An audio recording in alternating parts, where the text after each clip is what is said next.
tarde hoje do projeto Tão Longe, Tão Perto, da Pró-Reitoria de Extensão e Cultura, né, falando sobre arte e cultura durante a pandemia, e o nosso convidado de hoje é, então, o restaurador Júlio Moraes.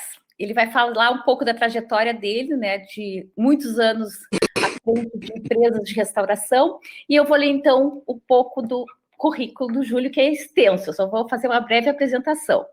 Conservador e restaurador de bens culturais, graduado em artes plásticas pela Escola de Comunicação da Universidade de São Paulo, especializado pelo Centro, agora não, pelo México, o ICROM, e com diversos cursos complementares, em atividade desde 1977.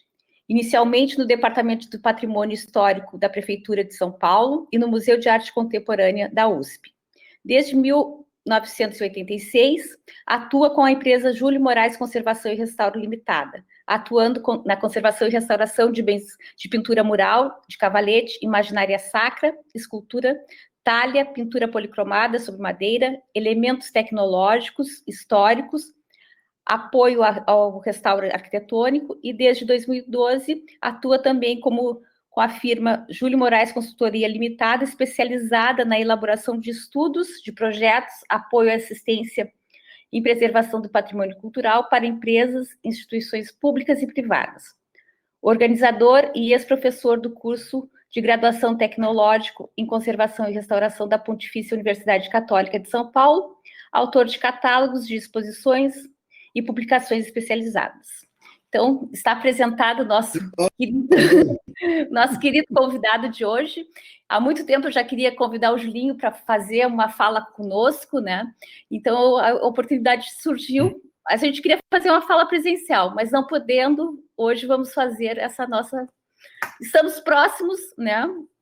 E longe ao mesmo tempo, mas a internet tem possibilitado esses encontros, né? E tem sido bem bom as nossas tardes aqui de conversa. Então, Júlio, eu te dou a palavra, depois eu vou colocar alguns recados no chat que a gente pode ir acompanhando. Vou desligar minha câmera, porque funciona melhor, só vou deixar a tua, né? E se a Márcia puder desligar a câmera dela também, para não dar interferência no... E aí tu fica em destaque na nossa tela aqui, tá bem? Estou aqui do lado, qualquer coisa, tu me chama, tá bem? Qualquer coisa do socorro. Isso. E a gente vai avisando qualquer coisa também, se o som ficar ruim, alguma coisa assim. Tá legal. É uma coisa bem informal, né? É uma conversa mesmo. Então, a Silvana já botou o link dos certificados, deixa eu dar esse recado antes de tu começares. Para quem quer receber o certificado, tem que preencher esse formulário que a Silvana acabou de colocar no chat aqui. Quem já participou das outras conversas, que já preencheu todo o formulário em outras atividades, é só colocar um nome em notas compartilhadas. Mas quem é a primeira vez que está entrando na sala, por favor, preencha o nosso documento no Google Docs. Julinho, então é tudo contigo, estamos aqui, loucos para te escutar. Obrigado. Bom, quero agradecer muito ao UPEL, né? Especialmente a você, André, pela oportunidade. Eu só quero agradecer desde que eu não sou professor, né? Então, quero divulgar pela de atendimento, né? E agradeço a vocês assistindo pela participação comigo. Quando... Julinho, antes de continuar, vamos tentar ajustar o microfone. Tá dando, eu estou escutando com muita pausa, tá trancando muito. Vê se tu consegue. Sabe que eu nem sei porque eu fico nem embutido aqui no notebook, que está mais perto. Eu acho que vamos tentar. Deixa eu só conferir em que rede que esse computador está. Está adiantado, só de rede. Tá bem difícil de te entender quando tá falhando muito o áudio está ficando cortado. Vamos ver.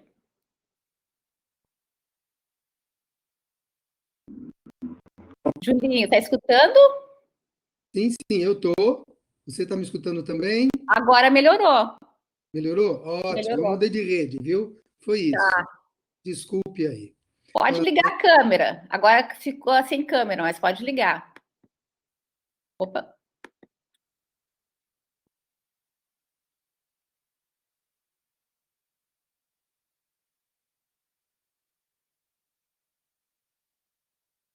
Julinho? Estão me vendo e ouvindo bem agora? Agora sim. Então tá bom, vamos lá. Então, quando a André me convidou para fazer uma apresentação sobre qualquer tema, a minha escolha, ela também me ajudou quando me sugeriu esse tema, né, da gestão de uma empresa de restauro. Eu acho muito interessante falar sobre a gestão da nossa firma dentro de um ambiente universitário, relatando a nossa experiência, tentando analisar conforme as minhas possibilidades, né, para estudantes e talvez outros colegas que já estejam atuando também, né? É claro que existem muitas empresas de restauro no país, mas eu acho que a partir de um exemplo de uma firma, né, com um estudo de caso, né, se possa ampliar a visão para a organização e aperfeiçoamento de outras firmas, né? E principalmente para os jovens que estão estudando no FIPEL, que um dia vão ter de organizar suas próprias firmas de restauro também, né, ou participar de outras já existentes, né? Eu quero começar dizendo que eu falo de uma firma que já existe há 34 anos, né? E mesmo que a forma como nós construímos essa firma talvez não seja um modelo lá muito válido para os dias de hoje, eu acredito que, por outro lado, os nossos erros e acertos possam ser úteis para novos profissionais que estão buscando o seu caminho para se consolidar e para os futuros profissionais que ainda estão se preparando aí no FIPEL, né? Por outro lado, eu também vejo vários indícios no mundo atual que mostram uma tendência meio semelhante ao caminho que resultou na construção da nossa firma.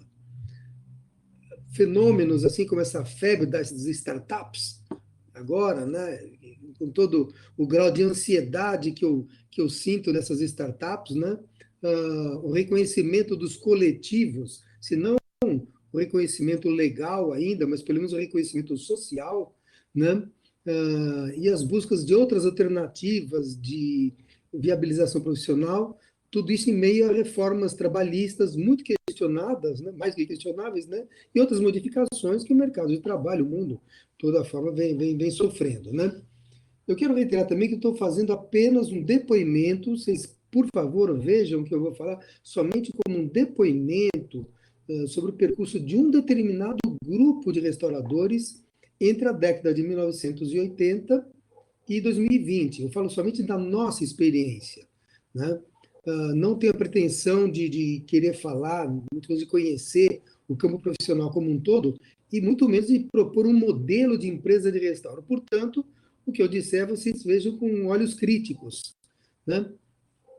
E depois me questionem, vou estar à vontade, né? Vou estar às suas ordens. Né? Eu não sei o quanto que as universidades hoje em dia abordam a questão da futura viabilização profissional dos alunos. Quando eu fiz artes plásticas na USP, né, terminei em 1975, a maioria de quem nos vê nem tinha nascido, né? Tudo que eu tive naqueles anos de faculdade foi somente os requisitos legais para exercer o magistério, para ser professor. Né? E a única prática que eu tinha tido de trabalho tinha sido alguns estágios, algumas horas de estágio em escolas, mas nada. Né? As outras formas de profissionalização simplesmente nem eram abordadas. Né? O currículo era completamente omisso nesse aspecto. Os nossos professores tinham a sua carreira acadêmica, né? Então, tá, carreira acadêmica deles, né? Mas quem não quiser seguir a carreira acadêmica, né? E nós tínhamos outros professores que tinham a sua carreira artística, né? Já que era um curso de artes plásticas, né? E cada um deles com a sua história pessoal. Havia uma falta de comunicação, eu senti quando estava na faculdade e depois que eu saí, uma falta de comunicação muito grande entre o mundo acadêmico e o mundo profissional, extra-acadêmico, né? Então, sair da faculdade para mim foi um choque. De repente, eu me vi ali, da noite para o dia, com o diploma na mão e, o que eu faço? Né? E já me interessava por restauro, porque a gente chamava naquele tempo de patrimônio histórico, nem se usava ainda o termo patrimônio cultural, como se usa hoje, que é muito mais abrangente, evidentemente, né? Mas me interessava de uma forma meio vaga, né? E sempre gostei de mexer com as mãos, de fazer as coisas, né? E então, mas mal se sabia, a gente nem tinha noção do que seria conservação e restauração, de como nós concebemos hoje, né? Como o campo que é hoje, né? Havia uma espécie de um mundo privado, exclusivo, voltado para o patrimônio histórico, né? E, enfim, apesar de tudo, eu consegui entrar no ramo e depois me desiludi, depois de 6 anos me desiludindo em 2 órgãos oficiais em que eu estive, né? Eu decidi, não, vou ser autônomo e vou me virar por minha conta própria, né? Primeiro montei um ateliê em casa, aluguei uma saleta e logo percebi a necessidade de ter uma existência formal, né? Descobri que precisava ter uma razão social, que sem nota fiscal não se consegue trabalhar para certos clientes, nem assinar contratos, etc, etc. Né? Aí eu abri uma microempresa que tinha sido recentemente inventada, estava inventando microempresa naquele tempo, naquela ocasião, né? Então, abri uma microempresa, ajudado por um contador, e passei 3 anos trabalhando sozinho naquela microempresa. Já trabalhava antes, informalmente, né? Mas já com a firma era eu e eu, mas ninguém, né? Até então era um ateliê individual, sem grandes necessidades gerenciais, mas já começou a me mostrar, né, certos problemas que depois eu fui enfrentando em escala cada vez maior, né? Parar o trabalho para evitar as notas fiscais ao contador. Naquele tempo não havia nada digital, a gente não tinha computador nem nada, né? Pagar impostos, tinha de ir ao banco, etc. Tal, já me tomava um tempo horroroso e me atrapalhava muito, né? Mas eu não podia contratar ninguém para fazer esse serviço por mim. Eu acho que esse é um problema enfrentado por muitos restauradores que trabalham sozinhos, ou em duplas, ou pequenos grupos, né? Um staff pequeno, né? Hoje se faz quase tudo pela internet, o que é muito mais confortável, mas ainda toma um bom tempo. Depois de alguns anos, eu constatei a extrema dificuldade de me manter a minha família, trabalhando apenas com restauro de pintura de cavalete, que era o que eu fazia, né? E era um tempo de crise terrível, inflação que chegava a 80% ao mês, vocês podem imaginar que seja isso, né? Então, é uma questão de pintura mural, ou parietal, como também chamam, né? E, devido ao tamanho do trabalho, eu precisei de outras pessoas, que acabou sendo muito bom, né? Depois de umas cabeçadas aí, contratando pessoas que não eram muitas pessoas mais legais e contratando de uma maneira precária, devo dizer, né? Eu acabei encontrando 2 colegas que, em pouco tempo, nos tornamos sócios daquela firma que formalmente já existia, né? Paula e Claudemir, o Klaus, né? São meus sócios até hoje, né? A partir daí, então, aquele trio, né, passando muita dificuldade, né, mas a gente começou a procurar os nossos meios de estabelecer relações funcionais entre o trabalho e as necessidades administrativas, né, de nos mantermos eficientes na produção, né, com os materiais, equipamentos e a infraestrutura necessários, o mínimo que a gente precisava ter naquele tempo, né? E, ao mesmo tempo, nos mantemos também em situação legal, com finanças administradas, compras e vendas funcionando, etc, etc. Né?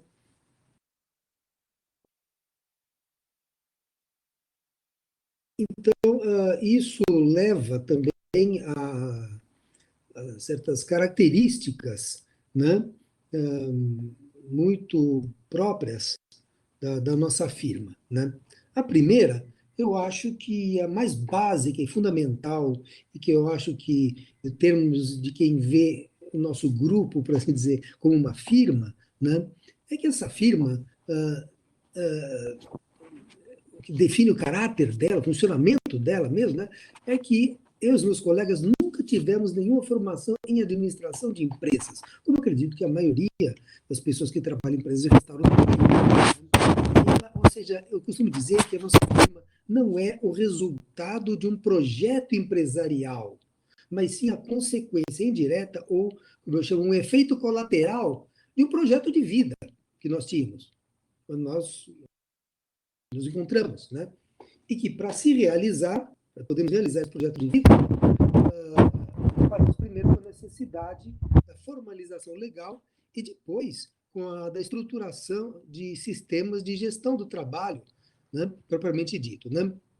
Disso vem outras duas características muito importantes para nós, que estão aí no quadro que vocês estão vendo. Né? Primeiro, o trabalho em equipe, que muitas vezes chega a ser praticamente um trabalho coletivo.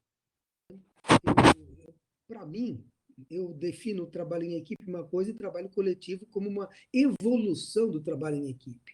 Né? Eu acho que deve dar para entender pela denominação, né? Quando você passa já a ter não é simplesmente uma pessoa mandando numa equipe, ou mais de uma mandando numa equipe, coordenando, você faz isso, você faz aquilo, aquilo outro. É quando existe uma integração, né, uma interação entre as pessoas, né, tão grande, tão boa, tão virtuosa, tão prazerosa para nós, inclusive, né, que chega a ser o produto do trabalho é um produto coletivo. Eu acho que isso acontece várias vezes, tem acontecido várias vezes na nossa firma, o que me dá muita alegria e satisfação. Né?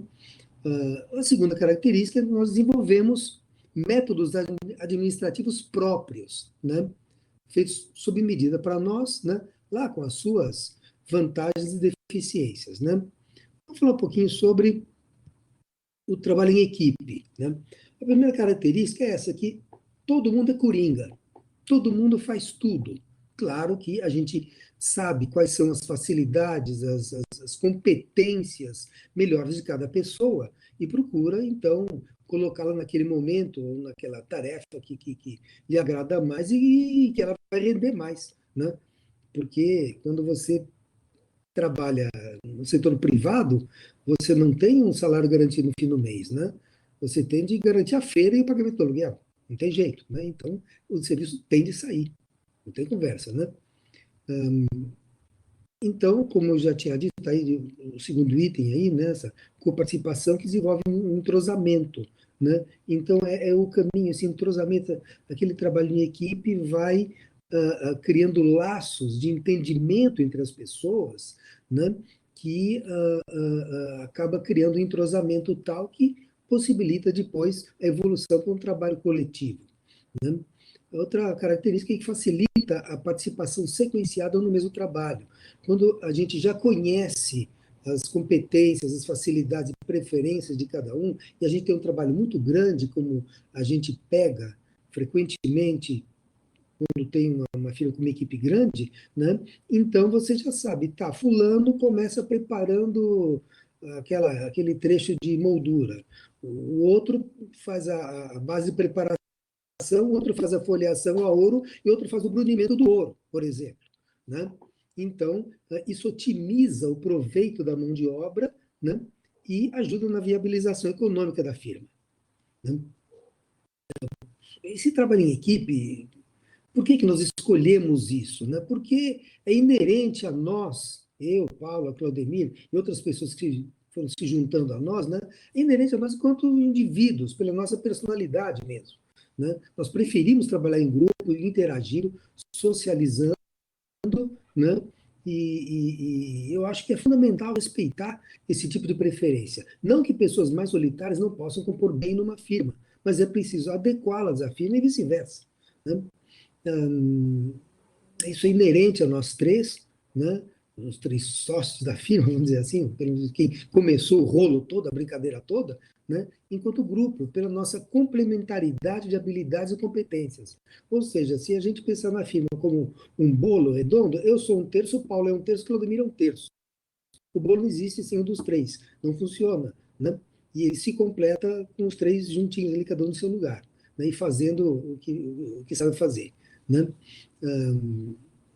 É inerente também ao grupo total da nossa firma pelas necessidades de articulação e rendimento do trabalho.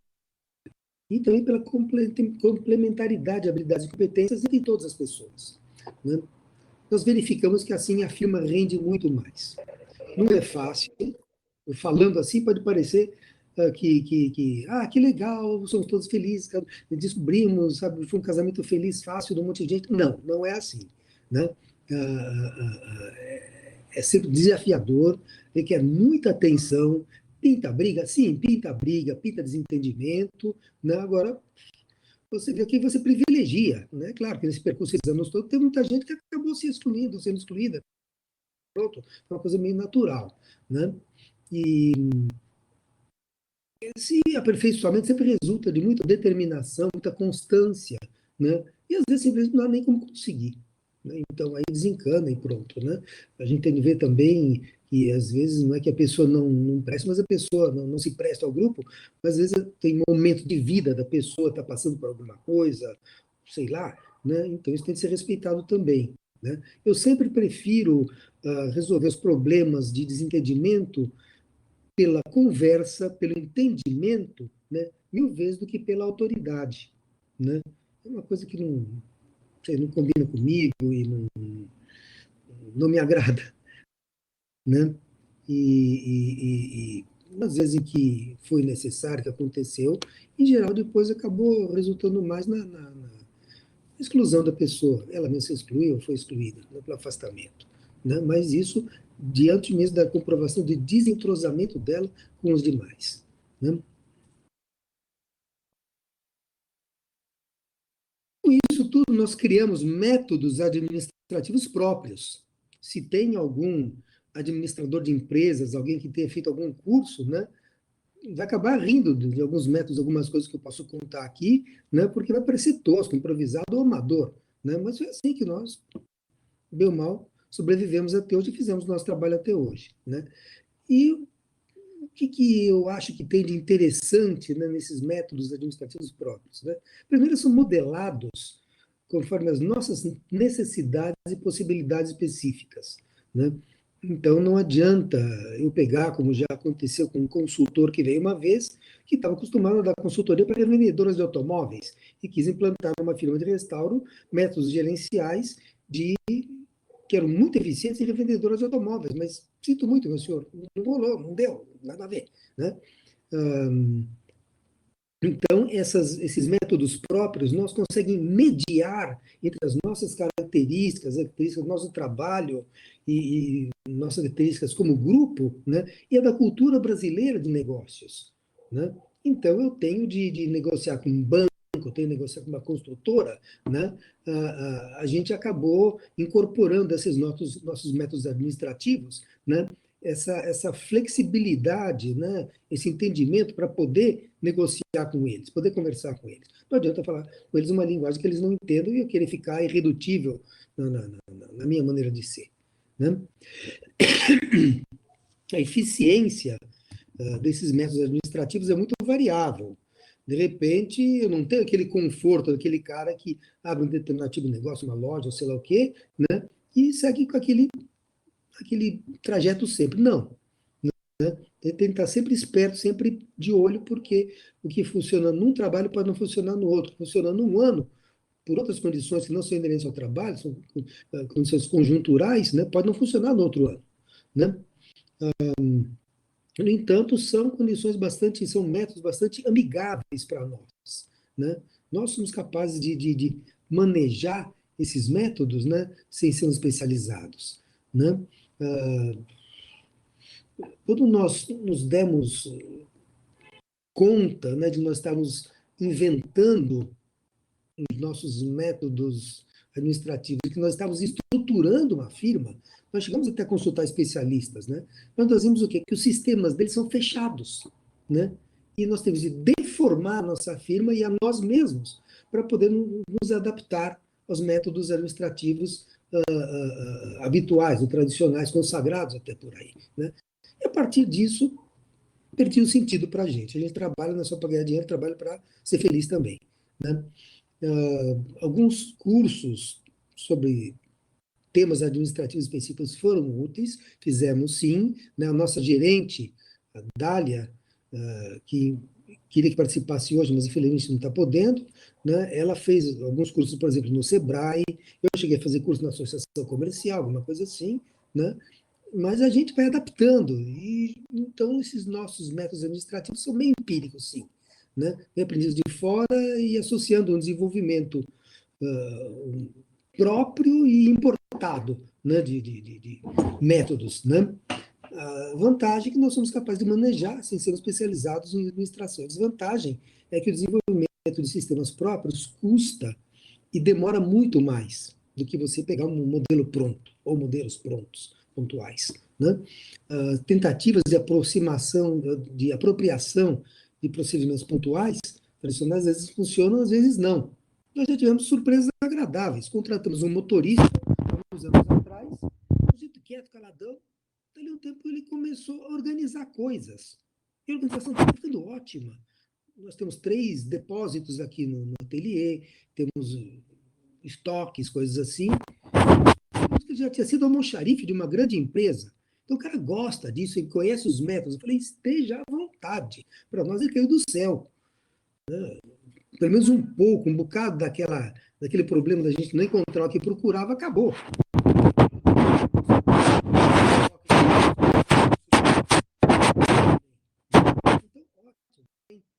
O som agora ficou um pouquinho atrapalhado.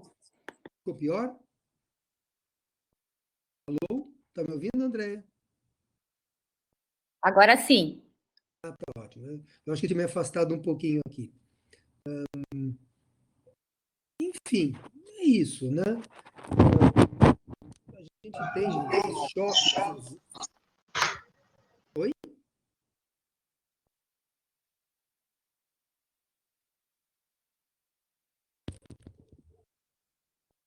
O som tem horas que está ficando cortado, parece que está um atrito no microfone.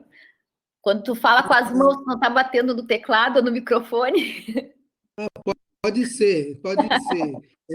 Eu devia ser italiano, de tanto que eu gesticulo, né? Eu vou ver se me Mas a gente algemo está aqui para não. escutando. A gente está escutando. É só um momento que ficou, que a gente não conseguiu entender, mas está indo muito bem. Tá legal, qualquer coisa me avise, por favor, né? E, bom, eu estava dizendo, esses nossos métodos administrativos próprios, né, às vezes criam choques com sistemas administrativos convencionais. Às vezes é difícil, né, a gente fazer cobrança de construtoras e grandes corporações, né, que têm sistemas ou estruturas extremamente rígidos, né, em que o contrato do trabalho é combinado com uma pessoa, né, mas o pagamento é feito por outra, que não está sabendo do combinado. Então, por exemplo, a retenção de 11%, a gente combina, olha, está aqui nas nossas condições, está até no contrato, está escrito, tá? Não somos sujeitos à retenção de 11%, né? Mas o cara de pagamento não quer nem saber. Ele vai fazer o procedimento dele. E aí aquela briga, toca explicar, é um problema, né? Às vezes isso gera até situações desagradáveis, até de abusos, né? Em que uma grande corporação, um funcionário de uma grande corporação, sabe, uma empresa pequena como a nossa não tem cacife para sustentar uma briga judicial durante anos. Precisa receber logo, né? Então fala, se quiser assim, senão não tem, né? Então isso cria certas situações complicadas assim, né? Mas enfim, eu acho que isso teria, em qualquer caso, com os nossos métodos ou não. 34 anos depois, né? Agora vou dar um pulo no tempo, né? Tá. Então, a gente foi implantando isso tudo que eu falei ao longo do tempo, tal, foi desenvolvendo métodos e tal, que depois eu vou explicar, vou detalhar um pouquinho mais quais que são, né? E o que resultou 3 décadas depois, né? De forma geral, eu posso dizer que a gente deu várias cabeçadas, né? Mas também tivemos êxitos bem compensadores. Muito resumidamente, a gente tem hoje o quê? Uma firma estruturada e funcional, com seus erros e acertos, mas temos, né? Uma equipe bem articulada, com grau de eficiência que nós avaliamos com bastante satisfatório e, principalmente, pessoas confiáveis. Depois de muitos problemas, muito ir e voltar, aprender a lidar com gente, tudo isso, né? Eu acho que nós chegamos a um nível de apuração, assim, de refinamento da equipe muito bom, né? São pessoas honestas, pessoas confiáveis, dedicadas, isso é algo que não tem preço, né? A gente tem uma sede própria nossa, adequada, equipada, enfim, né? Temos equipamentos, instrumental, estoque de materiais, etc, etc. Temos uma clientela institucional e pessoal, né, que nos repassa outros clientes, né? A gente tem também uma boa quantidade de serviços feitos, né? Então, isso ajuda tanto na obtenção de serviços, como também embasa pelo currículo que impressiona clientes, né? Se bem que currículo hoje em dia no Brasil é um negócio um pouco questionável, né? E a experiência mesmo nos dá bastante segurança e agilidade, né? E, de certa forma, essa agilidade, a pouca vacilação em situações em que antes nós vacilávamos, sentimos medo, né? Compensa, por exemplo, o nosso envelhecimento pessoal, a perda de agilidade física, né? Ajuda sim, né?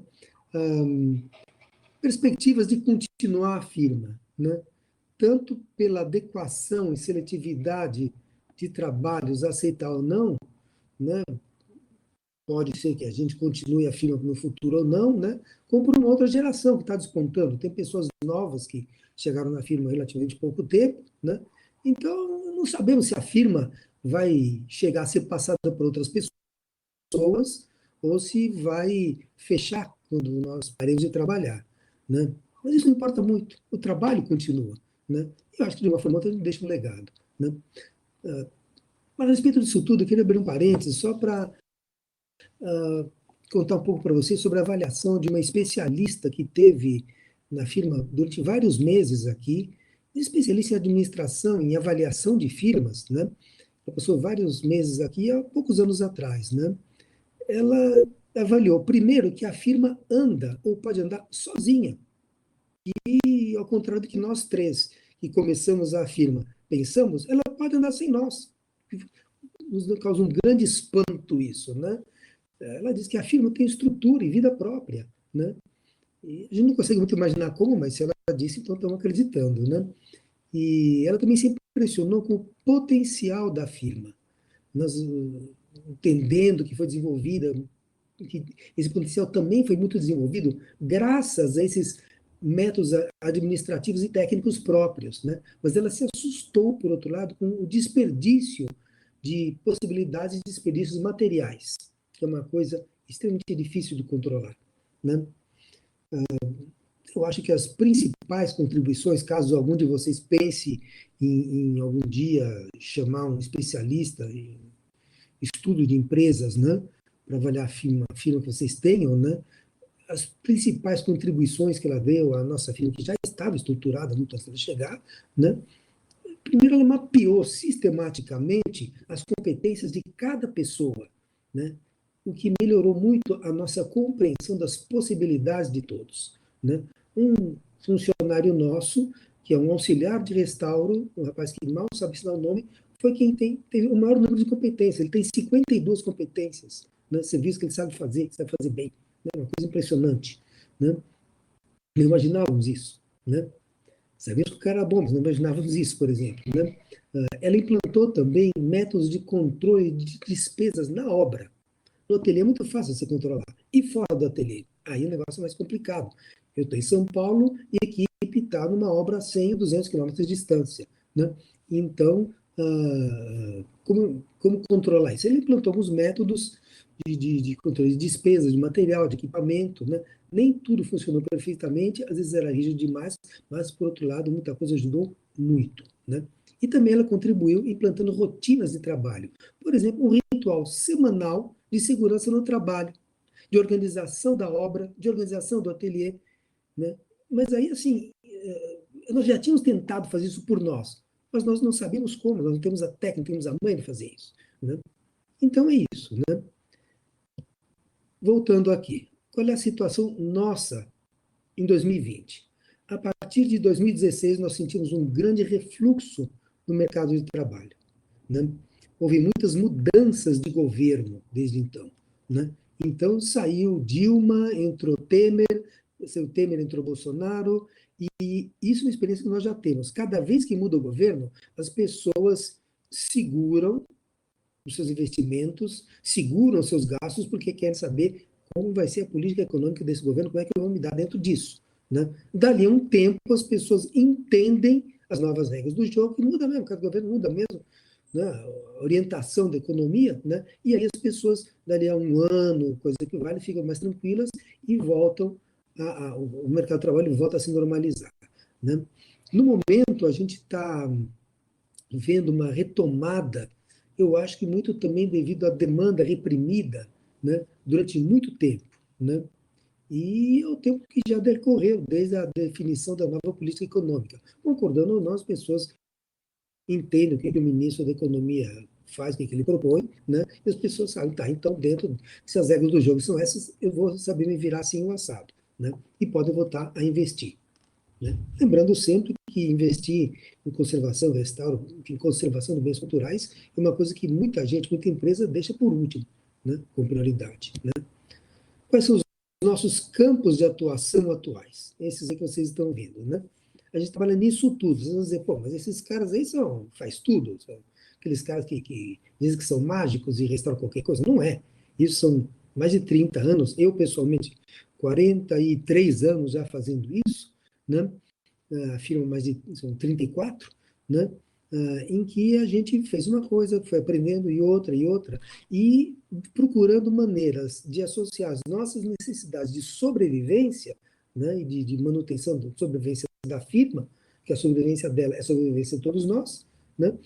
Então, procurando associar essas formas de sobrevivência com as competências que a gente foi descobrindo em cada pessoa e as oportunidades de trabalho que iam aparecendo. Né?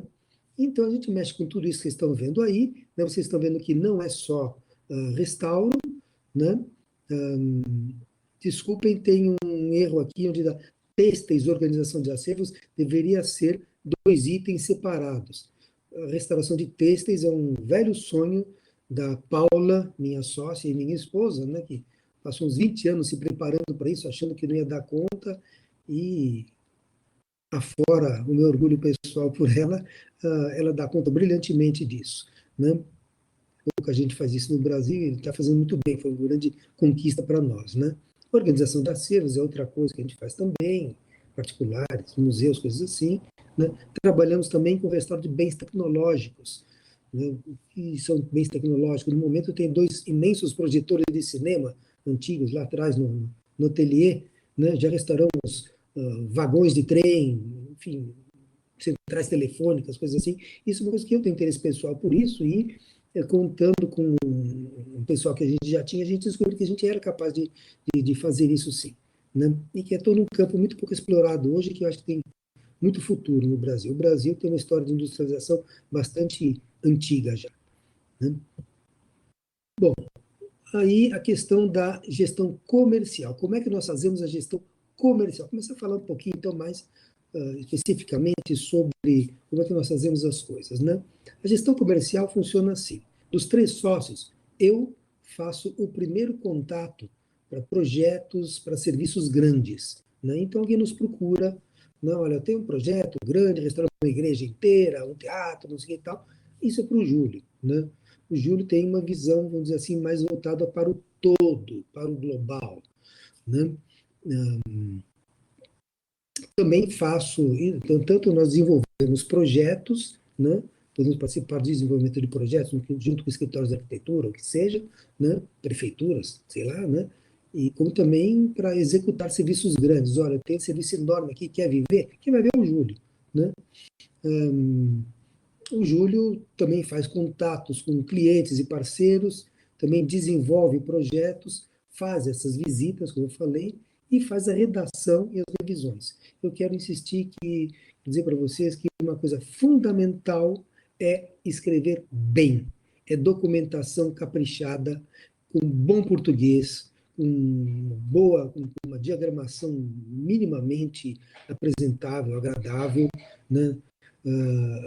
Isso é muito importante. Posso dizer a vocês que já vencemos concorrências, né?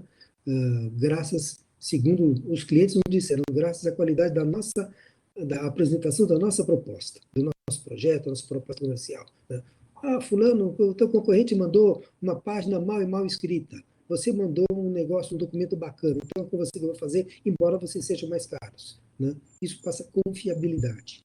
Bom, voltando aqui, a Paula e o Klaus, né? Eles fazem os contatos com clientes e parceiros também, né? Desenvolvem projetos, em geral, trabalhos um pouco mais pontuais. Né? Então, o Júlio desenvolve um projeto, por exemplo, de restauro da igreja inteira. o Klaus desenvolve o projeto de restauro de um monumento na praça pública, por exemplo, uma escultura na praça pública, né? E fazem também essas coisas todas de escritório.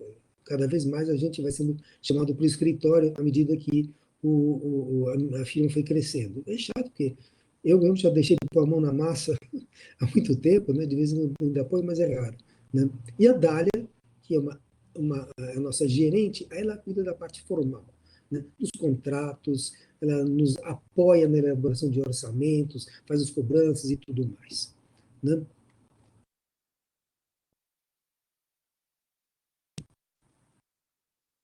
Além da gestão comercial, a gente tem então a gestão técnica. Né? Como eu disse, todo mundo aqui é coringa, né? E nós três principalmente. Né? Então a gente faz a gestão comercial, vamos dizer assim, e fazemos também a gestão técnica. Essa é voltada para dentro. Comercial voltada para fora e técnica voltada para dentro. Né? Então, cada serviço que a gente pega pode ser o restauro de um quadrinho desse tamanho, pode ser uma igreja inteira, né? Tem um responsável, a gente termina. É o Júlio, é o Klaus, é a Paula, que vai ser responsável por essa obra? Tá. Então, ele que vai acompanhar. Podemos até mudar, pode ser até que mude no meio, tá? Mas o responsável por aquela obra é aquela pessoa. Né? Ele que acompanha e reporta nas nossas reuniões, né, de diretoria ou de coordenação, para assim dizer, né, o que vem acontecendo na obra, as necessidades, as carências, como é que está indo tudo, os problemas, aquilo tudo. Né? Os serviços muito grandes podem também ter uma responsabilidade compartilhada. Então, o restauro da Igreja Matriz de Itu, nós três compartilhamos. Era grande demais, o trabalho era grande e complicado demais, né, para um só acompanhar. Né? Eu supervisiono mais especificamente alguns serviços externos, né, obras, né, a gente chama de obras, né, serviços externos, né, e alguns serviços no ateliê. A Paula supervisiona e executa alguns serviços externos e no ateliê, e ela supervisiona o ateliê de têxteis. Isso é só ela que entende. Né? E o Klaus ele faz supervisão e execução de serviços externos pesados, né? Então, restaurar escultura, transportar um negócio pesadíssimo de um lugar para o outro, levantar uma escultura que caiu, um monumento, aí é com ele. Né? Então ele vai mexer com guincho, com elevadores, aquela coisa pesada mesmo. Né? Tá? Qual é a nossa equipe técnica média ao longo desses anos todos? No momento ela está menos numerosa do que vocês estão vendo aí. Né? Mas, em média, é isso. Os três sócios, somos restauradores os três, tem mais dois restauradores, Tony e Cristiano, né? Restauradores propriamente ditos. Né? Temos 4 técnicos em restauro propriamente, que são aquelas pessoas formadas aqui dentro, mas que já têm uma longa experiência. Esses, hoje em dia, estão com entre 15 a 20 anos já de firma. Né? E costumamos ter 4 auxiliares de restauro. São pessoas mais simples, eventualmente até com menos habilidades, mas que fazem serviços mais pesados, mas que são absolutamente fundamentais, absolutamente importantes no contexto todo. Né? E temos uma figura curiosa, né, que é precisamos dizer, aqui vocês precisam de um mecânico, serralheiro, pintor. Né? Esse cara é utilíssimo, ele quebra cada galho para a gente. Né? Então, tá, a escultura caiu, temos de transportar esse mural para outro lugar. Ele vai correndo, pega uns pedaços de ferro, solda uma estrutura e acomoda o mural em cima daquilo. O caminhão Munk pega e transporta o mural para outro lugar sem o menor problema. Né? Fez trainéis aqui na nossa reserva técnica, enfim, um cara muito útil. Né? Eu tenho a impressão que ele vai sair da firma, que teve um problema de infarto, não está muito bem, então vamos ver como é que a gente faz sem ele depois. Né? A nossa equipe administrativa. Né? Nossa equipe administrativa, somos os 3 sócios também, não sei se vocês viram, nós somos polivalentes, né? Nós definimos as políticas gerais da firma, nós decidimos se pegamos ou não esse ou aquele trabalho, decidimos sobre contratação de pessoal, a gente avalia aquilo tudo. Né? E outras coisas mais que apareçam. Né? A nossa agência administrativa, então ela faz esses contatos todos administrativos, gerenciais propriamente dito. É que vocês estão vendo essa lista aí. Né? Tem uma assistente administrativa, né, que ela também tem essas responsabilidades todas, ela fica na recepção da firma, atende quem chega, entrega as coisas assim e tal, nem faz essas tarefas todas que vocês estão vendo aí também nessa listinha, né? E tem o nosso motorista, o xarife e chefe de manutenção, que é o cara que, enfim, esse foi uma grata surpresa para nós, né? Basicamente uma pessoa de muito boa vontade, né? E que então acaba sendo muito útil nesse apoio para todos nós, né? Facilita muito na eficiência da firma, vamos dizer assim, né? Quais são as nossas instalações administrativas, né? Nós temos uma sede própria, tem uma casa na frente e outra construção atrás, que essa nós fizemos para ser o ateliê, né? Na casa da frente tem instalado isso tudo que vocês estão vendo aí, né? Que é o básico, é uma firma como qualquer outra, né? Podia ser uma firma de arquitetura, podia ser uma firma de advocacia, não faria muita diferença. Tem esse alojamento aí, com quarto e banheiro, que vocês estão, pode achar uma coisa meio curiosa, nós fizemos isso pensando quando fosse necessário trazer pessoas do interior para cá, de outros lugares para cá, até já aconteceu, mas o uso é principalmente para o Claudemir, Klaus, que é o nosso sócio, porque ele mora no interior, então ele vem toda segunda e volta toda sexta-feira para o interior, então ele fica aqui na própria firma, para facilidade, maior facilidade dele. Equipamento administrativo convencional, esse que vocês estão vendo aí, né? Se alguém tiver alguma curiosidade a respeito, depois pode perguntar. Chama atenção para os veículos, tem de ser veículos muito versáteis. A gente tem duas peruas Doblô, que é um carro extremamente versátil. Ele pode ser transformado desde furgão até um carro para levar 7 pessoas. Então, é muito, muito bom. Recomendo. Não estou ganhando nada da Fiat para fazer propaganda, tá? Né? A estrutura operacional do ateliê. Qual que ela é? Né? O ateliê, então, o prédio 2, vamos dizer, o prédio que fica no fundo aqui, né? Isso foi feito, foi construído. Nós chamamos uma arquiteta. Isso é um aprendizado duro que nós tivemos. No ateliê anterior que nós compramos, nós fizemos a besteira. Todo mundo acha que pode ser arquiteto, né? Errado, é uma besteira. Fizemos um projeto, não, a gente faz, a gente acontece, pensamos, tá, passamos um ano em obras e ficou uma porcaria, né? Então, quando nós compramos esse ateliê aqui, nós mudamos daquele para esse daqui, ninguém põe a mão, ninguém chama pedreiro, ninguém nada, né? Só passamos uma mão de tinta, ficamos um tempo até poder juntar dinheiro para fazer a obra. Chamamos o arquiteto que fez um projeto diante das nossas necessidades, explicamos tudo. Ficou muito bom, né? E é composto disso que vocês estão vendo aí, né? Esse ateliê, essa oficina, serralheria, na verdade, bom, isso já foi um puxadinho que nós fizemos depois, né?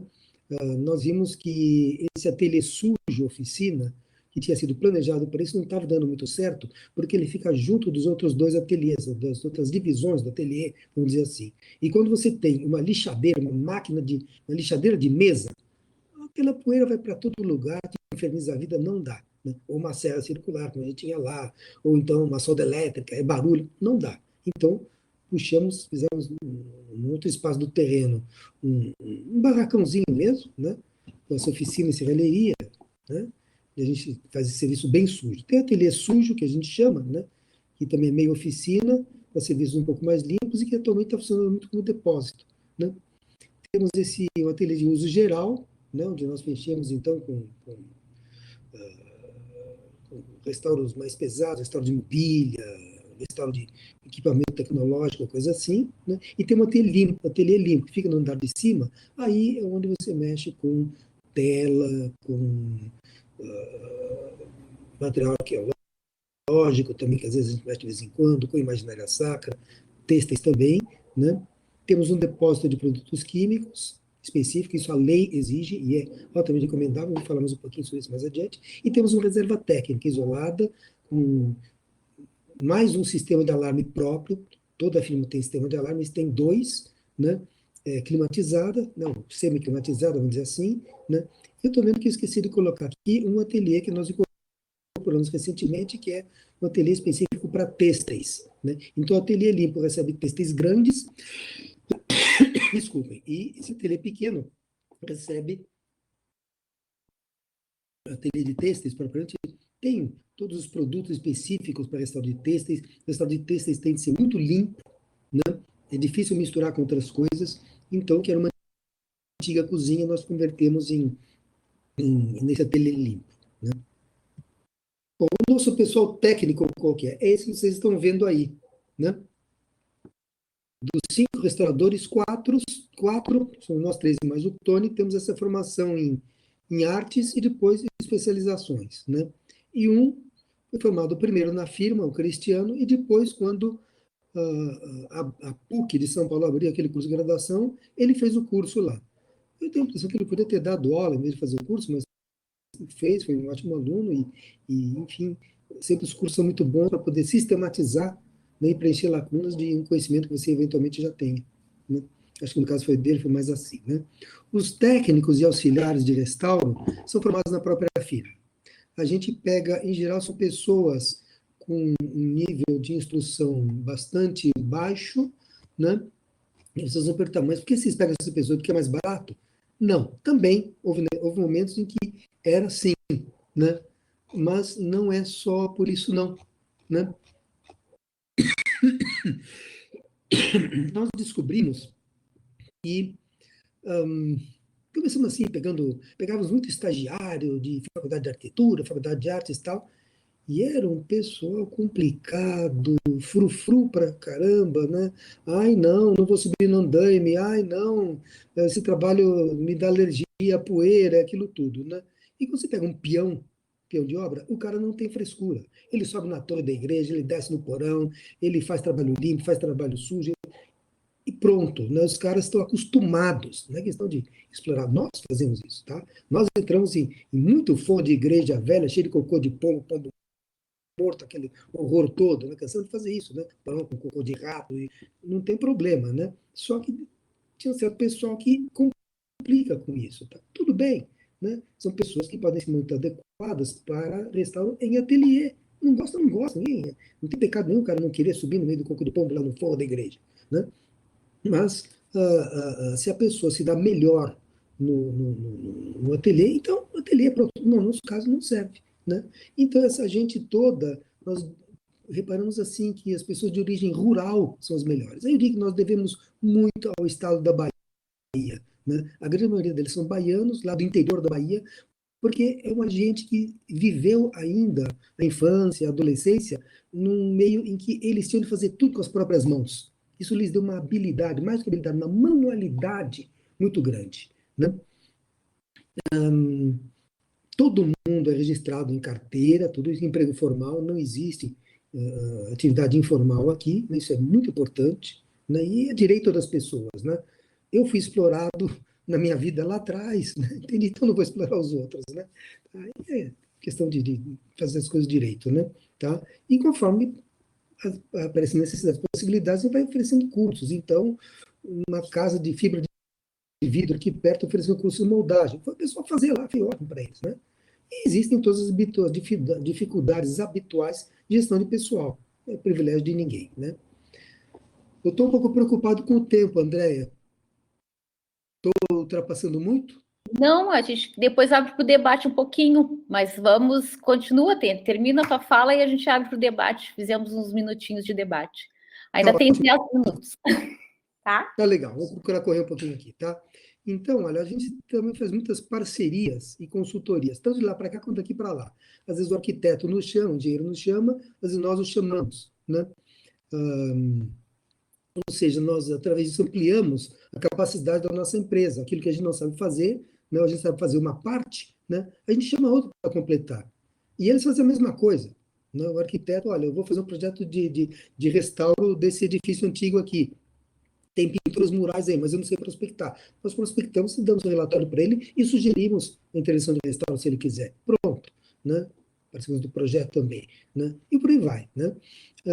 Também temos contatos com esses escritórios, galerias de arte, né? Tem muita coisa que eles necessitam. Né? Vocês podem achar engraçado a gente constar aí execução de obra. Sim, hoje em dia tem muito artista que manda um projeto para a galeria que se vira para achar alguém que execute. E às vezes a gente executa. Tem sido até muito gostoso fazer isso. Né?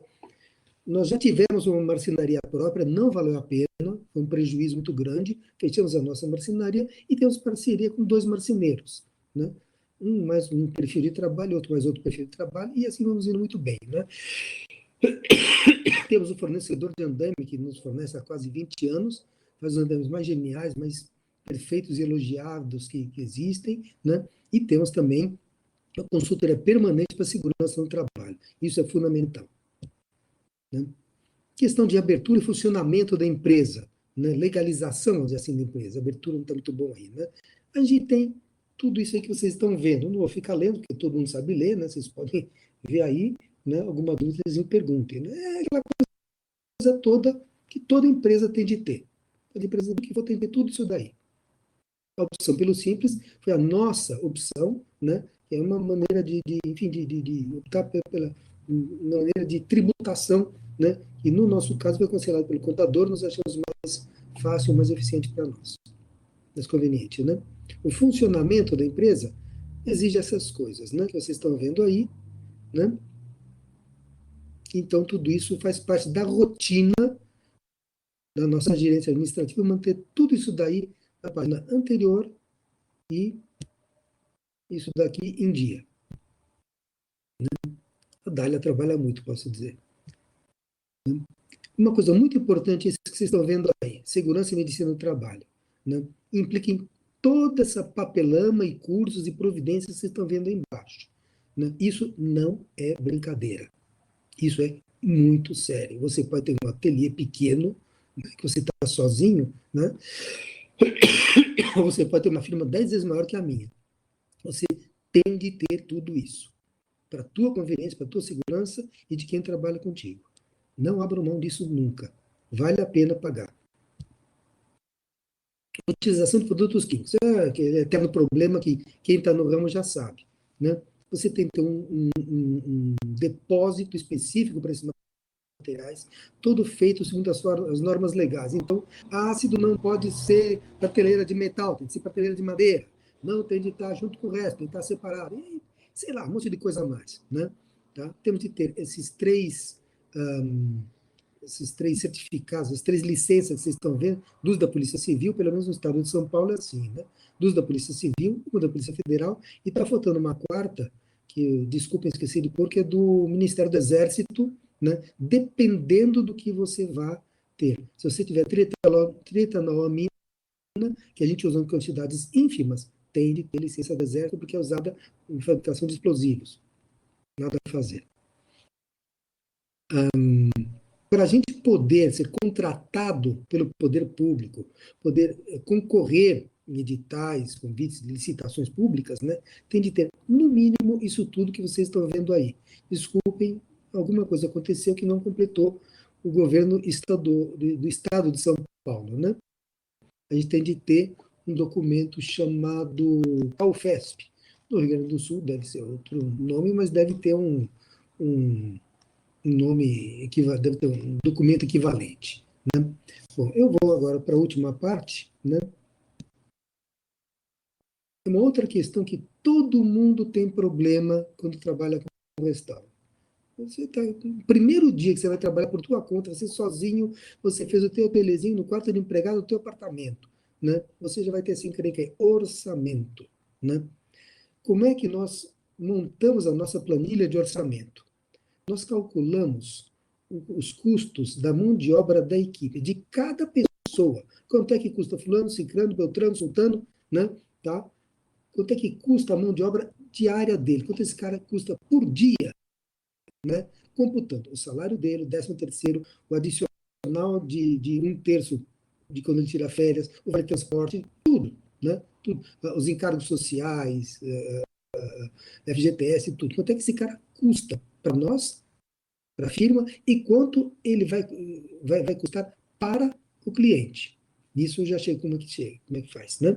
Então, eu tendo o custo do dia de trabalho de fulano, ciclano, beltrano, eu vejo lá, esse trabalho aqui, o projeto está aqui. Vamos ver. Quantos dias eu vou precisar do fulano? Põe aí na conta. Quantos do beltrano? Põe na conta. Do ciclano? Põe na conta. Né? Aí eu somo também o custeio da firma. Né?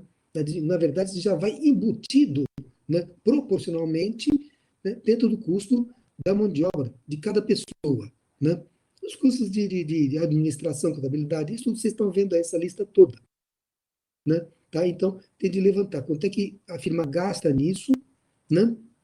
e dividir proporcionalmente, tá? Se fulano ganha mais que Beltrano, então eu vou também, na mesma proporção que ele ganha, eu vou acrescentar um pouco mais ao custo dele, o custo de venda dele, do trabalho dele, ao cliente, né?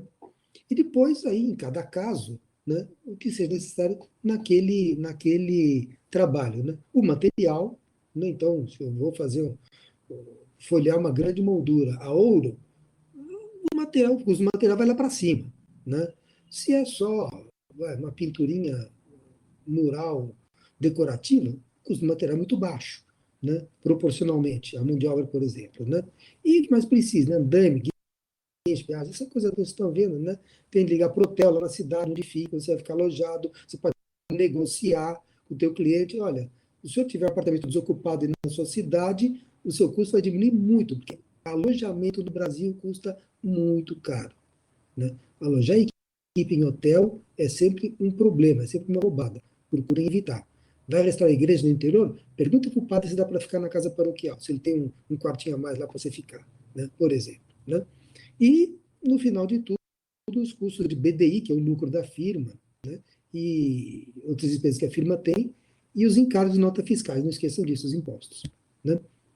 Bom, nossa situação pessoal, aqueles três malucos começaram a coisa toda lá, 34 anos atrás, Júlio, Paulo e Claudemir, como é que nós estamos hoje? O que vocês estão vendo aí? Não ficamos ricos. Ninguém fica rico trabalhando com restauro. Eu ouvi dizer que na Rússia tem os milionários do restauro, não sei dos rolos que eles fazem lá, né? Também não reclamamos da vida, não. A gente faz o que gosta, vivemos com dignidade, com decência, tá bom. Isso não dá bastante realização, né? Nós achamos também que a gente tem uma contribuição bem legal até hoje para contribuir na preservação do patrimônio, pelo menos aqui em São Paulo, onde nós trabalhamos sempre, né? E ainda temos muita vontade, muito gosto de trabalhar, né? E a experiência que a gente tem nessas alturas é uma coisa muito boa, né? A segurança que isso dá para a gente. O que eu posso sugerir a quem pensa em se estabelecer, ou está se estabelecendo como restaurador, como uma firma, ou sozinho, ou como for, né? Eu sugiro isso. Primeiro, privilegie, sim, os seus anseios pessoais, as suas vontades pessoais. Avalie suas possibilidades sem exagerar e sem fazer o advogado do diabo consigo mesmo, né? Tá? Faça parcerias, mas seja seletivo, exigente. Cuidado com quem a quem você se associa, né? Privilegie os seus projetos de vida, né? Sempre, né? E mantenha sempre a documentação legal, fiscal da firma tinindo, bonitinha, que é a maior defesa que você tem contra os problemas mais chatos e complicados que podem acontecer. Gente, é isso. Desculpem a demora, a embromação. E agora, se houver tempo, eu estou disposto a responder o que vocês querem perguntar. Obrigado. Estou abrindo a minha câmera também para te acompanhar agora. Obrigada, Julinho. Foi ótimo te escutar. Assim, é uma experiência importante para os nossos alunos e até para nós, quando eu trabalhava como profissional, também fui dona de empresa e sei bem como é, né? A gente não tem o salário garantido, eu acabo virando professora, hoje eu estou numa instituição federal, então não corro pensando, eu tenho que entregar essa obra para pagar as contas, pagar o aluguel, né, e me manter. Então, acho que é super importante dar essa visão para os nossos alunos também, de se colocarem no mercado de trabalho. Nem todos vão conseguir passar em concursos públicos, então, essa tua experiência, assim, foi maravilhosa, eu adorei, e acho que tu devias até fazer isso mais seguido, viu? Apresentar para todos. Se quiserem, estou às ordens. Temos várias perguntas aqui no chat, eu já vi. Se alguém quiser abrir o microfone, também pode abrir para fazer a pergunta diretamente para o Julinho, né? Então, a Marilene Maia, que também foi minha professora, né? A Marilene está aqui conosco, né? Está parabenizando pela organização. É um prazer ouvir você relatar sua experiência, Julinho. Gostaria que você comentasse a sua experiência e percepção das gestões institucionais de nossos acervos do ponto de vista das demandas de restauração e também de fiscalização dos trabalhos dos profissionais. Olha, Marilene, eu acho que isso está evoluindo muito, né? Pelo menos aqui no estado de São Paulo, foi feita já uns 15 anos atrás, foi feita uma inovação que, no momento, eu confesso que eu torci o nariz, mas depois eu dou o braço a torcer, que foi uma coisa boa, que foi a terceirização da gestão dos museus públicos, dos museus estaduais, né? Então, foram criadas organizações sociais, as OSs, né? E que recebem, então, fazem as suas propostas, fez uma seleção pela Secretaria de Cultura, que então repassa a dotação para essas OSs. Elas são fiscalizadas pelo Tribunal de Contas, pelo Ministério Público, até mais fiscalizados do que eram os funcionários estaduais que administravam diretamente, né? Mas eles têm uma agilidade muito grande. É mais ou menos uma coisa que o finado Aloysio Magalhães, que foi um cara genial, que dirigiu o IPHAN lá nos anos 70, né? Fez no IPHAN. Ele fundou a Fundação Nacional Pro Memória, que era o braço executivo, vamos dizer assim, do IPHAN, né? Então, isso deu um dinamismo, né, para as ações do IPHAN na época, foi uma coisa fantástica. Depois, infelizmente, ele faleceu cedo e meio que foi tudo acabando junto com o falecimento dele. Não tinha tido tempo, no meu entender, alguém pode me corrigir se eu estiver errado, né, de consolidar. Então, aqui em São Paulo, eu sinto que a gestão dos acervos públicos tem melhorado muito, graças a essa agilidade, né? Na verdade, as pessoas que trabalham nem mudaram tanto assim. Muitas OSs contratam aqueles caras que eram funcionários antes do mesmo museu, né? Porque já conhece, claro, fica lá. Né? Eu não sei bem como é o sistema, né? Mas continuam as pessoas. Né? Então, elas só têm agora uma maior liberdade, uma maior agilidade de trabalho. Né? E tem um sistema estadual de museus, o CISEM, aqui no estado de São Paulo, né? Que é muito bem gerido, né? É um diretor que vem atravessando vários governos, né, devido à competência dele, o Davidson Kazeker, né, e foi decidido também por outra pessoa muito competente. Então, eu tenho sentido uma melhoria muito grande. Né? Nós, por exemplo, aí, Marilene, a gente tem uma experiência interessante. Existe uma dessas OSs, a Associação Cultural dos Amigos do Museu Casa de Portinari. É extremamente eficiente. Sediado numa pequena cidade do interior, lá em Brodowski, uma cidade de 30 mil habitantes, e exporta know-how de administração museal para o estado inteiro. São fantásticos, né? E já chegaram a administrar 6 ou 7 museus ao mesmo tempo, quando o estado precisou. Atualmente administram apenas 3, não, apenas, né? Imagine. Né? E, então, por exemplo, eles nos contratam para 2 museus. O Museu Casa de Portinari, nós implantamos um plano de conservação do acervo por sugestão deles, né? E fazemos o acompanhamento já, nessas alturas, há 9 anos. Né? E a mesma coisa no Museu Felícia Lerner, em Campos do Jordão. Né? Graças a esse trabalho permanente, sempre com a mesma equipe, né? O que acontece? Cada vez menos precisa de conservação. Né? Nós somos também qualificando, nós temos essa preocupação, e é uma preocupação da direção desses museus, né? Em que a gente qualifique as equipes locais, né? A fazer a conservação do acervo. Né? Uma coisa a pessoa ter, aquela noção vaga, observação preventiva, mas como é que você faz isso na prática? Como no Museu Felícia Lerner, por exemplo, né, que é um museu ao ar livre. São 60 e tantas esculturas no meio do mato. Né? Como é que você faz? Como é que você preserva isso? Né? Esculturas de cimento, a maior parte delas, né? Que deterioram aquelas árvores todas. Né? Tá? E você não tem como evitar um museu tão grande, esparramado naqueles alqueires todos, né? Que algum visitante suba em cima da escultura, essas coisas que a gente odeia, não acontece. Então, nós estamos qualificando essas equipes. Então, eu acho que eu tenho sentido uma boa melhoria, sim. Eu digo, a nossa experiência é restrita, né? Nós praticamente só trabalhamos no estado de São Paulo a vida inteira, né? Um outro trabalhinho fora, mas raramente aconteceu. Não que nós não quiséssemos, mas não calhou. Foi isso, né?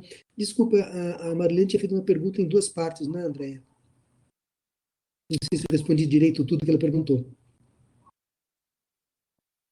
Não estou te ouvindo. Liguei o microfone para não ficar fazendo barulho e fui falar que não tinha ligado. Não, acho que já respondeu sim. A Camila pergunta qual a diferença entre os restauradores e os técnicos e a formação acadêmica. Tá. A diferença basicamente é que, no nosso caso, hein, isso é o que nós fazemos dentro da nossa firma. Não que seja um modelo proposto o existente por aí, né? A diferença é que os restauradores têm formação acadêmica, os técnicos são formados na própria firma. A Cristina pergunta, uma curiosidade, eu gostaria que o Júlio citasse um trabalho que tenha sido complicado de executar. Deve ter vários. Meu Deus do céu. Olha, aí Sempre tem, né? Olha, tem muitos, né? Eu lembro, por exemplo, quando a gente teve de estrapar um mural, né? Uma pintura mural extremamente frágil de uma parede de uma escola judaica aqui de São Paulo, uma antiga escola judaica, né? Que estava sendo convertida no Yeshiva, uma escola rabínica, e de uma linha lá que não admite aquele tipo de arte. Então, era uma pintura valiosa, importante. A comunidade judaica de São Paulo dava um grande valor àquilo, mas uma parte da comunidade judaica dizia que, assim que pegasse a chave do prédio, ia destruir aquilo. Então, o pessoal lá de Israel, onde tinha morado o tal pintor, que é o pintor israelense, que veio até aqui para pintar, na primeira Bienal de São Paulo, ele veio, pintou aquilo naquela escola, foi embora, né? E depois virou um pintor muito importante lá em Israel. Então, o pessoal que morava lá no kibbutz, onde ele tinha vivido lá em Israel, já tinha falecido o pintor, né? Eles queriam a pintura, só que nós tínhamos 30 dias para tirar aquilo, e era complicadíssimo, porque era um prédio moderno, né, dos anos 50, né, com muito argamassa, com muito cimento, né, e uma parede que dava para o vizinho, a gente não podia demolir a parede, porque senão eu ia ser dentro do quarto do vizinho, não ia dar certo, né? Então foi complicadíssimo. A gente conseguiu tirar o último pedaço do mural 12 horas antes de entregar a chave para os caras que já estavam com o martelo na porta querendo demolir aquele pecado, entende? E depois montar o mural no ateliê, e aí aconteceu, aí foi uma coisa muito interessante, né? Porque aquela coisa que a gente está acostumado a trabalhar no Brasil, em São Paulo, é uma coisa bastante até provinciana, posso dizer, né? Então, muito acostumados a trabalhar, como eu falei antes, né? Tá? Com empresas brasileiras e como o brasileiro pensa, né? Então, de repente, nós extrapamos o mural, trouxemos, restauramos aqui no ateliê, deixamos em poucas partes ali, prontinho para levar para Israel. Aliás, não tínhamos restaurado, só encaixotamos e mandamos a mensagem para o cliente lá em Israel. Olha, está tirado, está aqui no ateliê, agora você vem buscar, né? E manda um restaurador israelense restaurar e montar, se quiser, pronto, né? E veio uma resposta bem israelense, né? Uma frase só, né? Quem começou termina, diga o seu preço. Pum, né? Acabou. Acabou que nós fomos até Israel, foi interessantíssimo, um trabalho fantástico, uma experiência inesquecível, tanto que aconteceu há anos, foi um exemplo que eu lembrei agora, né, para dar para a Camila, né, que fez a pergunta, né? Então, é isso. Teve outros trabalhos, quer dizer, a complicação não foi somente técnica nesse caso, né? Com a complicação técnica, a gente vai se ajeitando, né? Agora, tem outro tipo de complicação, né? Então, a gente fazer exportação de uma obra de arte no exato momento em que o governo brasileiro tinha acabado de substituir a lei de exportações. Então, estava uma confusão. E a nova lei tinha esquecido, tinha omitido a exportação de obras de arte. Não existia na lei como é que se exportava obra de arte. Né? E como é que. Levou um ano para a gente conseguir exportar a bendita obra de arte lá para Israel. Né? Conseguimos. Né? Então, teve esse tipo de coisa também. Você entra. A gente falando lá com o despachante aduaneiro, aquela coisa. Foi interessante. Foi um grande aprendizado. Né? O Adriano também tem uma pergunta. Se tu já contratou restauradores formados na graduação de restauro, qual a sua percepção deste novo perfil de profissional que está entrando no mercado? Olha, se ele fala da graduação em restauro e da UFPEL, ainda não tive oportunidade. Vamos te mandar os estagiários, então. Opa, manda aí. Mas ó, não pode ser fufu, hein? Trabalho presencial, né? Tem de subir no andaime, viu? Tem de ralar a mão ali no bisturi na parede. É chato. Olha, a minha percepção é o seguinte, sabe, Adriano, o perfil do profissional brasileiro está mudando bastante, para melhor, com certeza. Né? Eu não tenho dúvida, não é nenhum tipo de demagogia, não precisa fazer isso, tá? Né? Que os egressos, por exemplo, do curso de vocês no UFPEL, ou do Secor, no Rio também tem um curso, né? Sabe? São mais capacitados do que eu. Não tem por onde são. Vou dizer que não são. Tudo bem, eu tenho experiência, eu sei solucionar problemas, né? Agora, muitas vezes eu não soluciono os problemas eu mesmo, né? Eu consulto pessoas. Isso é uma coisa que até que eu esqueci de colocar na minha exposição. É muito importante você consultar, sim. Tá? Você não é obrigado a saber tudo, né? Então não tem o menor problema. A Márcia mesmo está nos assistindo. Quantas vezes eu já consultei a Márcia? Ela tem habilidades, conhecimentos que eu não tenho, né? Então pronto, sem problema, né? E eu acho, respondendo mais objetivamente a pergunta do Adriano, eu acho que realmente o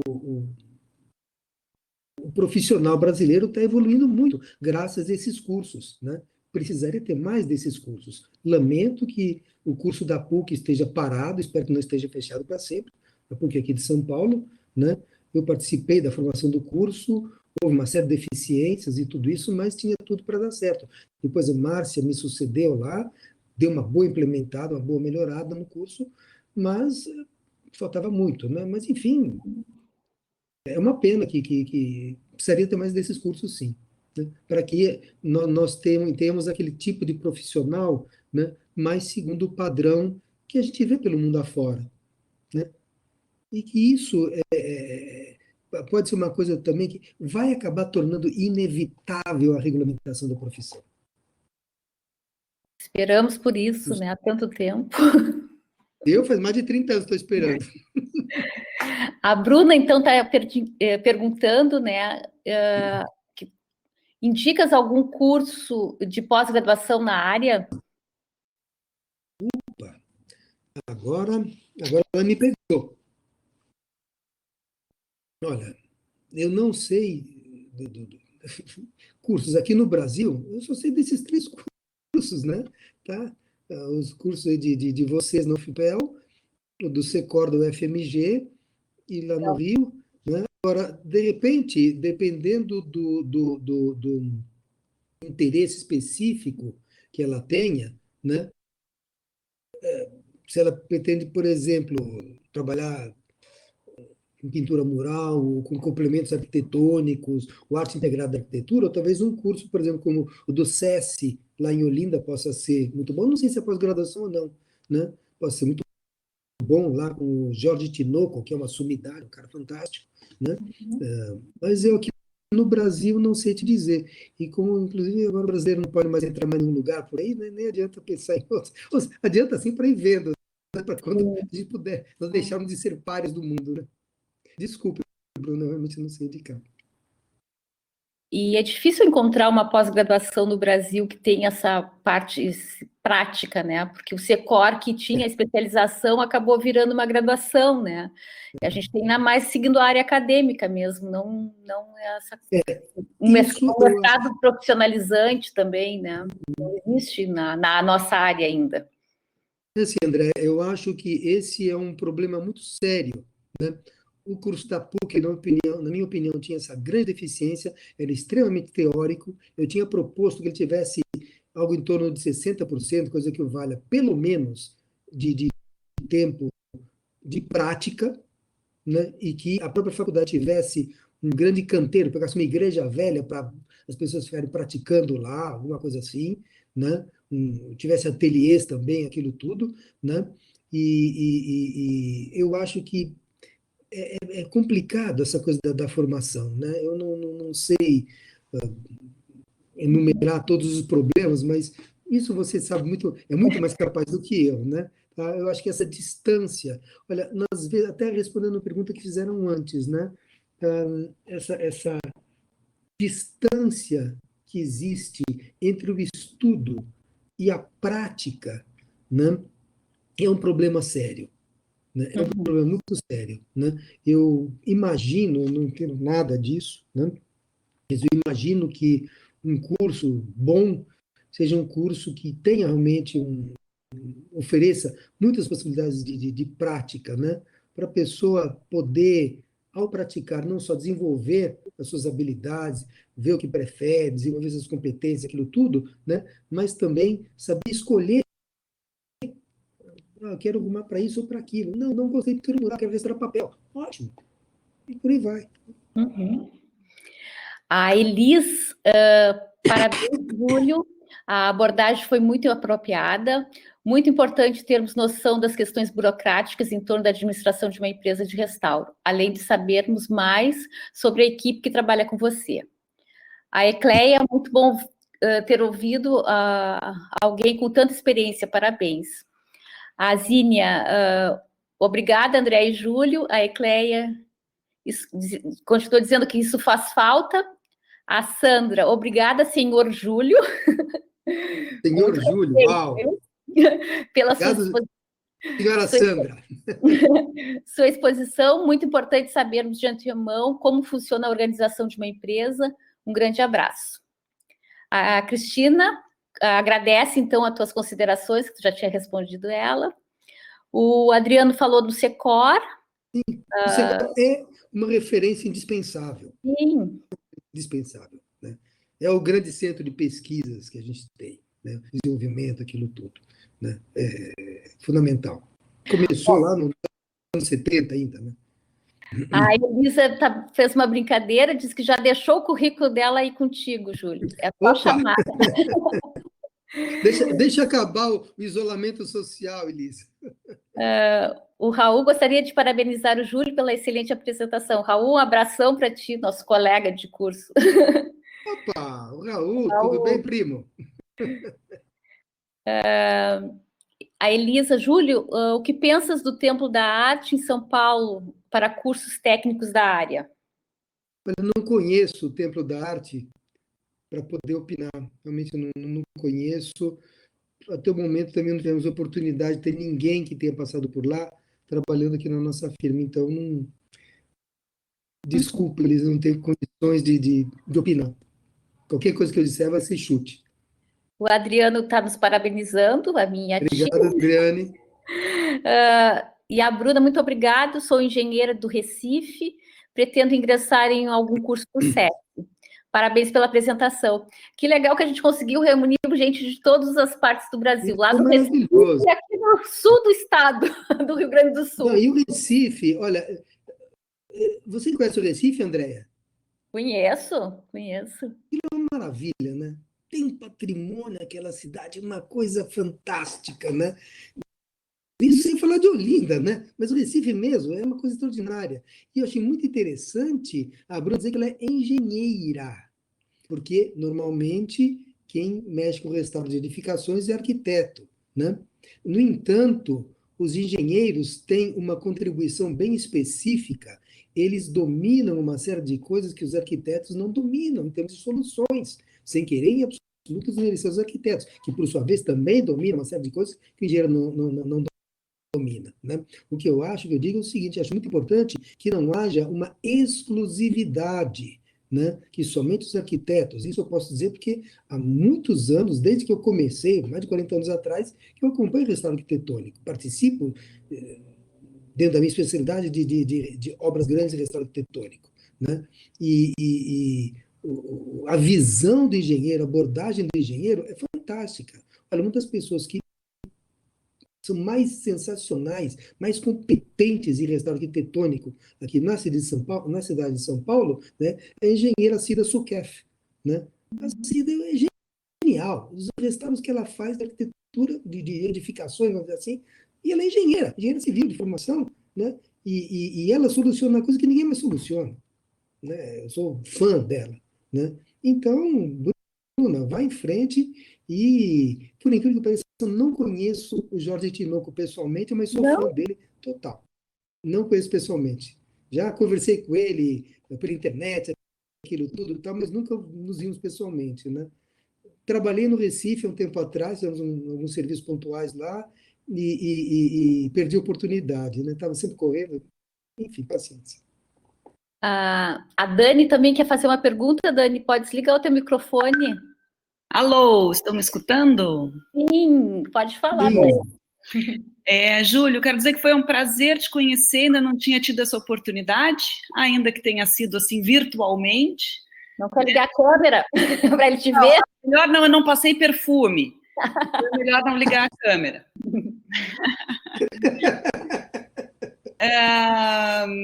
Viu? Até me desconcentrei. Então, Júlio, assim, é um prazer te conhecer, mesmo que dessa forma virtual. Achei extremamente simpática a forma com que tu te doou para nos contar a tua experiência aí em relação a esses Obrigado. 34 anos de atividade. Eu pontuei uma fala tua, porque eu achei ela fantástica, que eu vou repetir, né? Tu disse que a tua empresa ela não nasce de um projeto empresarial. Ela é o efeito colateral de um projeto de vida. Então, isso muito profundo, muito bonito e muito, né, explicita muito bem a questão da trajetória, né, que tem por detrás disso. Mas eu queria então, que rapidamente tu falasse sobre dois assuntos que eu vi que eles passaram pela tua fala, mas eles falaram de uma forma bastante rápida, né? E daqui a pouco tu pode então pontuar de novo esses assuntos com exemplos para nós. Seria talvez interessante para os alunos. Um deles é a questão da captação de clientes, né? Porque tu colocas ali num determinado momento que a captação de clientes ela é baseada numa clientela que já existe, então que já está construída ao longo de 34 anos. Isso é o suficiente, né? Essa indicação que vocês recebem é o suficiente, ou vocês têm algum trabalho de captação de clientes, de ir atrás de projetos, né? Para trazer o trabalho para dentro da empresa. E o segundo ponto, também se tu puder dar alguns exemplos, é a questão da orçamentação, que é sempre uma dúvida muito grande, né, dentro da conservação e restauração dos bens móveis, a questão da orçamentação.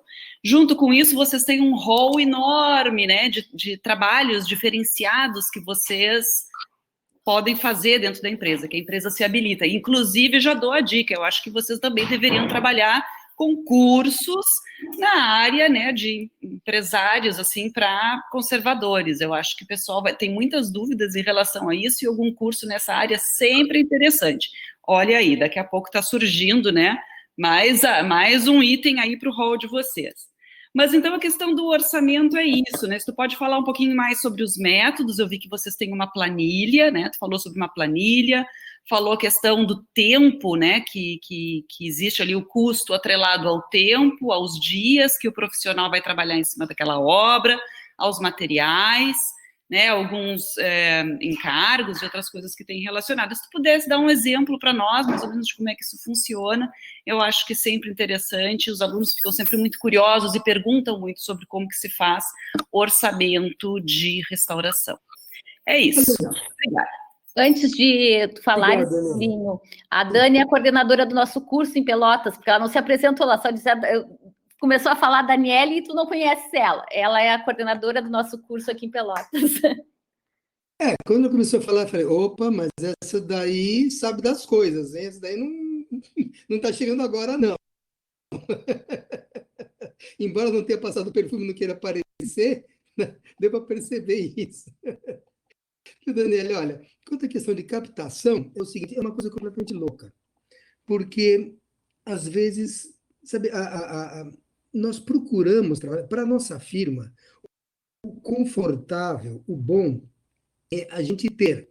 Isso nós tivemos durante muitos anos, conseguimos durante muitos anos manter isso, ter uma grande obra, eu chamo obra de fundo, né? Acontecendo, né? Que é aquele que tem uma rotina, uma obra que leva anos. Então, por exemplo, nós fizemos aqui a Igreja de Ordem Terceira do Carmo, na sequência entrou a Igreja de Nossa Senhora da Boa Morte, na sequência entrou o Teatro Municipal, na sequência entrou a Fazenda Pinhal, lá em São Carlos, na sequência entrou a Igreja Matriz Candelária, da Nossa Senhora da Candelária de Itu.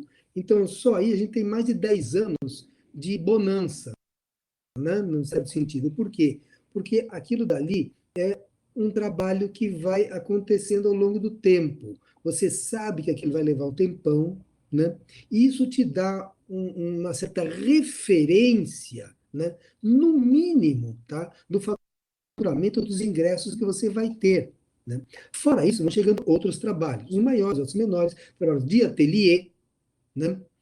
Então, aí é o que a gente chama de varejo, vai, tá? A gente tem um trabalho por atacado, vamos dizer assim, aquela obra grande que leva um tempão, né? E que mobiliza uma grande equipe, que já cria toda uma rotina, e o varejo, que é uma senhorinha aparece um quadrinho, um cara com uma imagenzinha sacra, ou então um trabalho médio, olha, quero só voltar dessa igreja aqui, tá? Bom, e por aí vai, né? E é muito louco, porque às vezes a gente começa a se preocupar, né? Poxa, é bom garantir o próximo trabalho de fundo, a próxima obra grande, né? E nós temos muita sorte, porque essas 5 ou 6, não sei que, acho que 5 que eu citei aí, calhou, né? Ia terminando uma, chegava outra, depois outra, depois outra. Então foi andando e foi o melhor dos mundos durante um bom tempo para nós. Eu acho que o país estava numa situação bastante estável, enfim, não sei, foi assim que aconteceu, enfim, né? Agora, também só isso não é o melhor dos mundos para a gente, só essa obra grande. É bom a gente ter coisas de porte médio e coisas de porte pequeno também. Aí isso implica numa certa captação, sim, né? Eu falei que você ter uma clientela clientela formada ao longo de muitos anos, te facilita a obtenção de mais trabalho, né?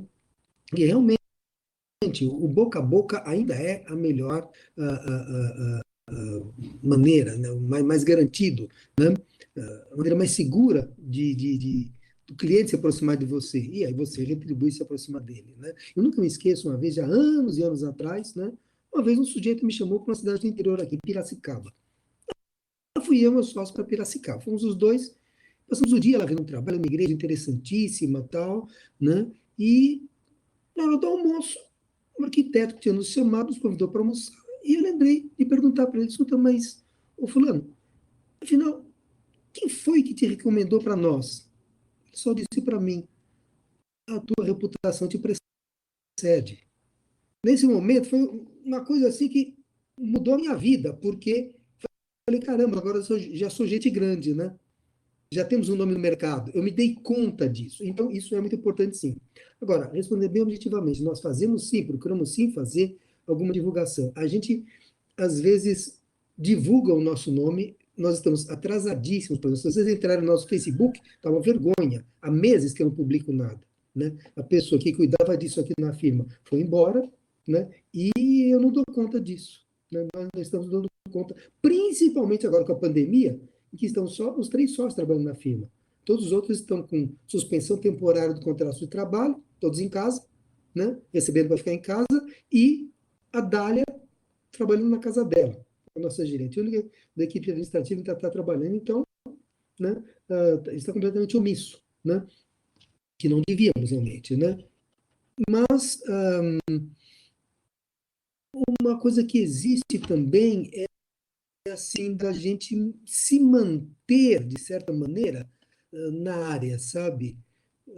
Eu sou muito avesso a badalações, por exemplo, de vernissagem de artista. Lá no começo, há 30 anos atrás, eu ia em vernissagem de artista para ver se conhecia alguém, então de galeria, queria que eu estrasse um quadrinho e tal, não sei o quê, mas eu não gosto desse tipo de coisa de evento social, assim, formal, assim, essa coisa que você é obrigado a dizer que está gostando do trabalho do cara e você está achando uma porcaria, então eu não quero ir, né? Sabe? Mas, então, esse tipo de coisa. Mas, por exemplo, mas hoje, tá? Hoje nós estamos conversando aqui, né? Pode ser que apareça uma parceria, pode ser que apareça alguma coisa, né? Pode ser que alguma das pessoas que está nos assistindo aqui fala, pô, peraí, deixa eu trocar uma ideia com o Júlio. Quem sabe? Aí depois, conversando com essa pessoa, posso propor uma parceria para ela, de repente, tá? Se tem uma dúvida, tá? Eu esqueci de dizer uma coisa importante, nós não temos mais só a firma de restauro, temos também uma firma de consultoria. Temos 2 razões sociais nessas alturas. Né? Então, podemos prestar consultoria também. Isso, desculpa, esqueci de dizer. Né? É também uma solução meio prevendo a nossa velhice, né? Em que vai ficar cada vez mais difícil subir no andame, então vou começar a fazer blá, blá, blá. Né? Então, agora, publicidade, anúncio, nós nunca fizemos. Isso, não acredito nisso. Para dizer que nunca fizemos, tentamos uma vez uma publicação chamada Mapa das Artes aqui em São Paulo. Uma publicação mensal. Não deu retorno nenhum, a gente também não botou muita fé nisso, não. Né? E os nossos colegas com que a gente conversa aqui de São Paulo, eu também, ninguém nunca me referiu que isso fosse uma coisa que desse muito certo. Né? Outra pergunta, assim, foi sobre o planilhamento do trabalho. Né? Olha, até botei de novo esse slide aqui da planilha de orçamento. Aí, Daniela, é o seguinte, esses custos de mão de obra da equipe, compreendendo o salário, décimo terceiro, o adicional de férias, o vale transporte de cada pessoa, né? Aí é um trabalho de formiguinha da nossa gerente, Dália. Ela é formada em matemática pela Universidade de São Paulo. Tá? Então, isso explica um pouquinho como é que ela consegue esse tipo de coisa. Eu só de ver aqueles números todos, eu fico até nervoso, eu vou embora, eu nem olho. Eu tenho problema com números, eu odeio números, eu vou até embora.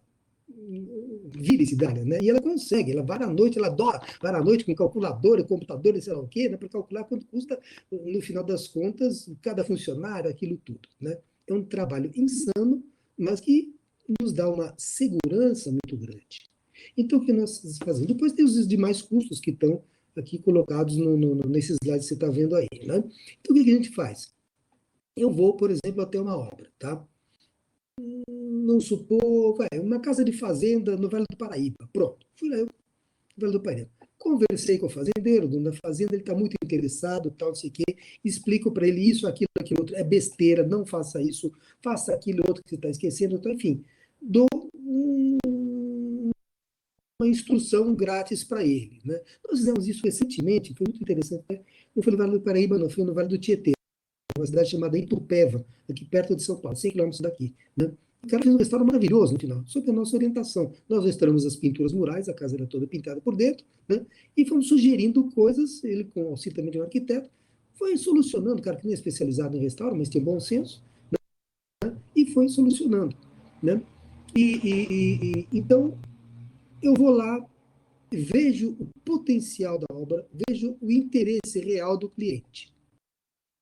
A partir daí, fiz uma outra visita com Paula e Claudemir, já aí de prancheta na mão, anotando, com câmera fotografando, né, e levantamos todo o nosso trabalho. Vendemos para ele a restauração dos murais e uma assessoria para a restauração de uma série de outras coisas, portas, janelas, assoalhos, coisa que eu não sabia, e tacos gerais, né? O Claudemir também se especializou em restauração de taipa, estruturas de terra, ele gosta muito disso, então também deu uma boa ajuda na casa de taipa lá, né? Então deu uma boa ajuda e tal, né? Mas então a gente pegou todos os elementos, né? Então a gente chega aqui e fala, bom, então o quarto número 1, o que tem de fazer? Tá, tem de raspar a parede. Quem vai raspar? É o Natanael que vai raspar. Quanto custa o Natanael? Quantos dias do Natanael é? Tá? Então na sala 1, tantos dias do Natanael. Depois vai entrar o Aguinaldo, vai entrar o Edson. Tantos dias do Aguinaldo, tantos do Edson. Soma aí. E por aí vai, né? No caso, o próprio dono da fazenda deu alojamento, estadia, alimentação, o que baixou muito o custo para ele, né? E então a gente foi somando todos os fatores, vai planilhando. Na verdade, não existe uma planilha fixa, né? Tem aqueles elementos que a gente sabe que são indispensáveis que constem na planilha. Mais ou menos o que você está vendo nesse slide aí, né? Agora, a gente também pode mudar a planilha conforme cada caso, né? E às vezes, tem restauros aqui que são, para ser bem sincero, são orçados com base na experiência, né? O cara traz um quadro aqui, a Paula olha o quadro, esse quadro, isso, aquilo, tá, a rentelagem, tanto do linho, tanto do não sei o que, ela não faz conta, ela fala, vai sair tanto. E dá certo. Também ela faz isso há 30 anos, né? Mais ou menos é isso, né? Então, na verdade, o orçamento, o cálculo dele varia desde a coisa mais técnica ou científica, como você quiser chamar, entende? Até o mais empírico, o chute total, né? Mas não um chute sem base, não. É um chute com base na experiência. Não sei se respondi bem essas perguntas, Daniela. Eu acho que respondeu, sim. Mas nós temos mais alguns comentários aqui. O André está falando do mestrado profissional do IFAM, né, que tem um perfil mais dinâmico, permite a imersão no campo e na rotina da instituição, costuma abrir as vagas em várias áreas. A Tatiane, com base nas minhas relações pessoais e profissionais, acredito que dentro do ambiente acadêmico, os próprios colegas devem saber enxergar e valorizar as habilidades e conhecimentos uns dos outros. Afinal, pode acontecer de um ser consultor do outro. Acredito que a humildade e reconhecer limitações é algo precioso. Com certeza, com certeza. Isso eu coloquei aqui no finalzinho, né, sugestões para quem, né, fosse estabelecer alguma coisa assim, né, avaliar as suas possibilidades. Não sei se eu falei bem, se eu expliquei bem, né? Nem superestimar, nem subestimar, né? As suas possibilidades e a dos seus partícipes, dos seus colegas, né? Isso, você ter a noção da tua realidade, não viajar na maionese, é muito importante, né? Você ter a tua exata dimensão, né? Isso é muito importante, sim. Aí o pessoal está falando dos mestrados aqui do IFAM, né, que é mais dinâmico, voltado aos restauradores, proporcionam que o profissional enxergue o lado da fiscalização, aprovação de obras, orçamentos, conhecimentos bastante propícios também para quem pensa em abrir uma empresa.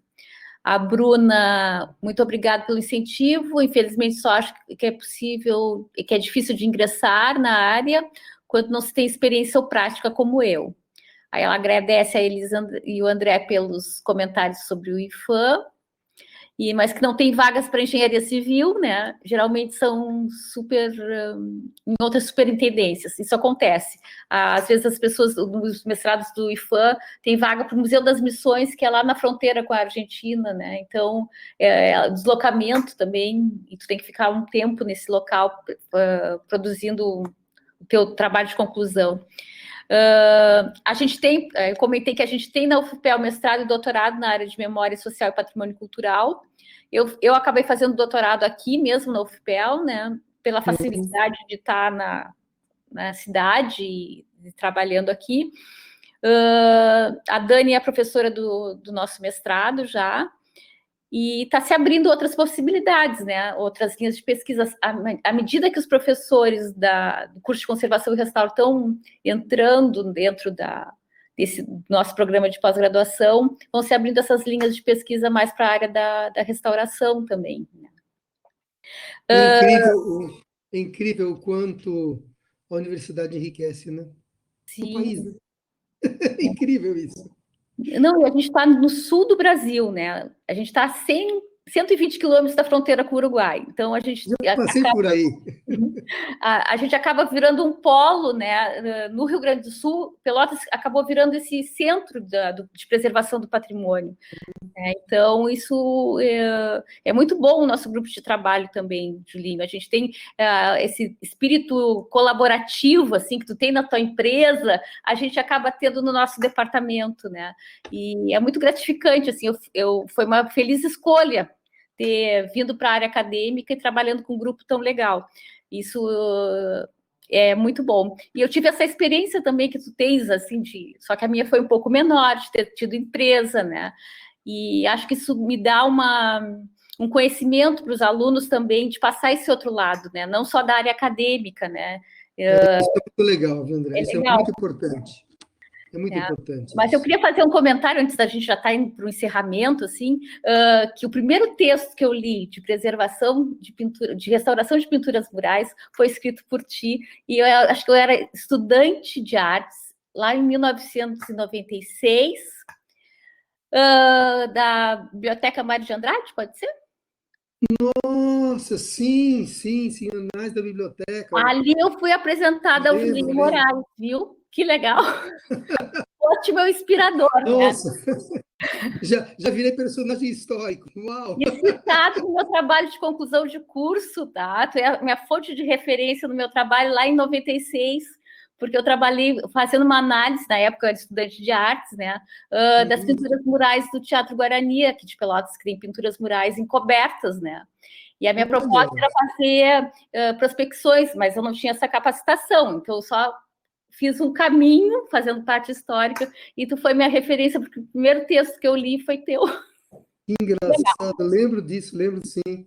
Foi que me convidou para escrever isso, foi um restaurador que tinha na biblioteca, já falecido, se eu não me engano, meu Deus, como é que eu posso esquecer o nome dele? Percy, acho que era Percy, tenho bem certeza.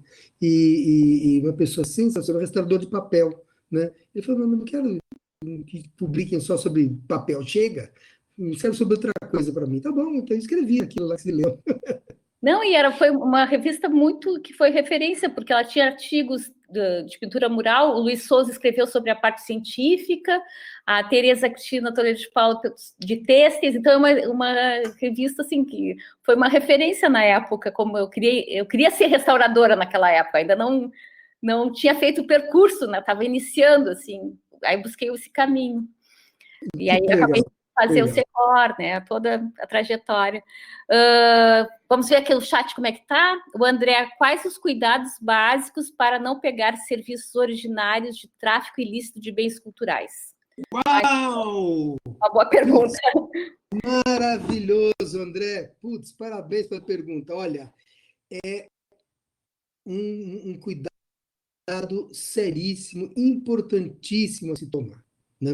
Atualmente, até existem pessoas que estão se especializando nesse tipo de coisa, né? Em autenticação de obras de arte. Não é só isso, é questão de obras falsificadas. Você restaura uma obra falsificada e o sujeito vende, né?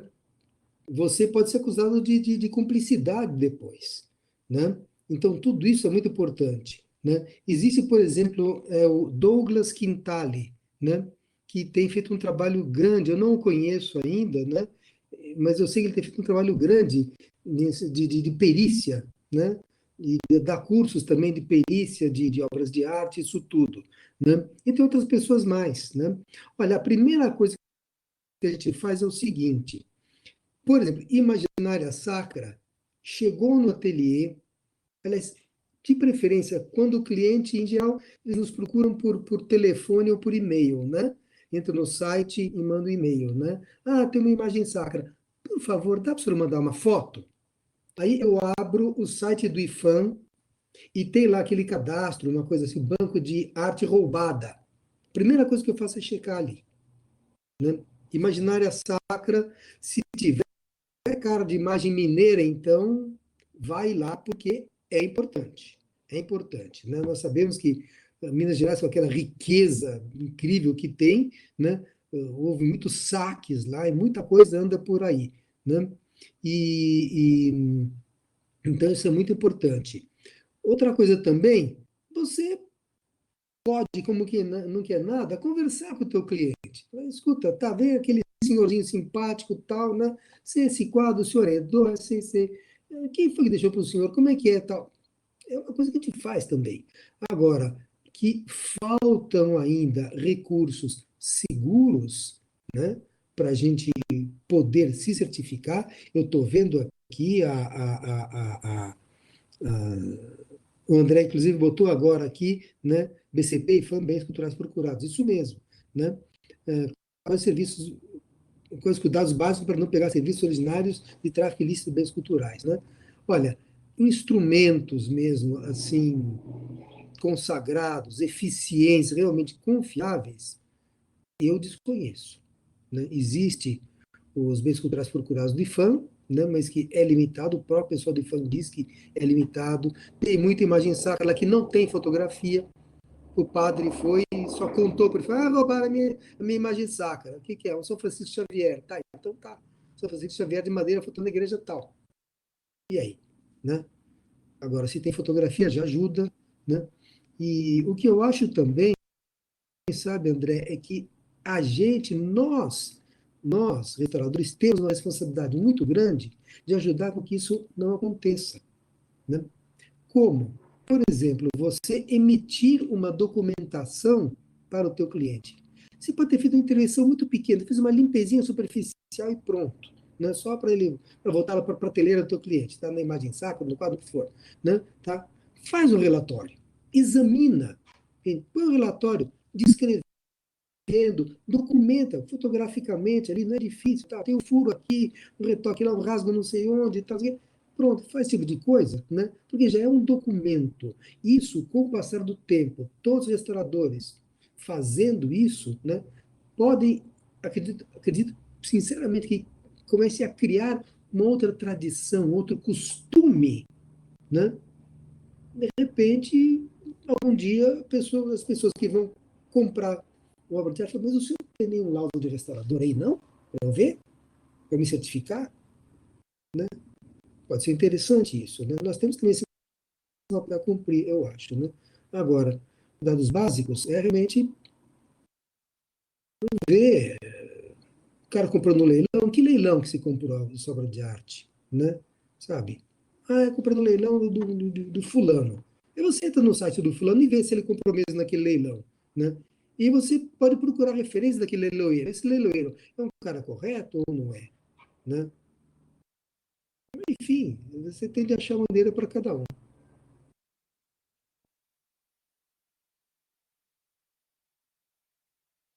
Bem, eu acho que a gente pode ir encerrando, né, Julinho? Obrigada, Você assim, não ó. aguenta mais me ouvir, nossa. Não, é que os alunos têm aula às 7 horas, agora a gente está em horário, Nossa, voltando ao calendário letivo online, né? E muitos têm aula também, e eles começam as atividades às 19 horas. A gente está com um programa que é da UFPEL, que a gente já começou o calendário alternativo, é um calendário mais concentrado e todo virtual. Então, as disciplinas práticas não puderam ser ofertadas, né? Então, vão ser posteriormente. Tudo é um aprendizado dessa nova plataforma aqui, para a gente não deixar o 2020 totalmente sem contato com os alunos, né? claro. Foi a maneira que a gente encontrou. Mas eu queria te agradecer muitíssimo. Foi assim, eu Eu que podia ficar agradeço a noite demais. inteira conversando contigo aqui, que sempre é muito bom. Então, muito obrigada pela tua Eu generosidade. que agradeço muito, viu? É um Né? prazer, é uma delícia isso. E conversar com essa moçada toda aí, né? Ainda que só a distância, assim, também é um gosto muito grande para mim, né? Não, e passou Sempre, rapidinho. A gente já está com quase 2 horas de conversa. A nossa, Silvana vai me matar. Ela tem que rachar a sala, a gente tem que salvar, mas a gente ainda fica um pouquinho aqui para o pessoal preencher os certificados, que alguém queira receber o certificado, tem o link mais acima. E depois eu vou te pedir para te passar umas informações para te também receber o nosso certificado pela UFPEL. E obrigado. muito obrigada mesmo, né? Foi assim um aprendizado, uma aula incrível de como ingressar no mercado de trabalho também, né? Olha, gente, qualquer Assim, um de vocês aí querendo qualquer tipo de coisa que eu possa ajudar, tá o meu e-mail aí na tela, tá? E é só mandar o e-mail que eu tenho um grande prazer, tá? tá bem. Andréia, obrigado. Eu que agradeço. Se tu quiser ficar mais um pouquinho, mas pode sair também, vai tomar um café. Te cuida em São Paulo, né? Que aí e a gente está se cuidando aqui também. A Marilene está perguntando sobre o certificado. Marilene, ele chega por e-mail. A gente demora um pouquinho, porque a gente tem que contabilizar todas as presenças aqui e a gente vai emitindo os certificados com o passar do tempo. Assim que as palestras vão acontecendo, a gente vai fechando os relatórios e a gente leva um tempinho, porque ele é emitido por dentro da universidade por um outro sistema, mas tu vais receber por e-mail, não te preocupa. Se preencheu direitinho o documento, vais receber, porque a gente precisa CPF, e-mail, uma série de informações, tá? Mas foi bárbaro, Julinho. Dá um beijo na Paula, toda a família, e se cuidem por aí. Um abraço para todos vocês aí, viu, gente? Beijão, até mais.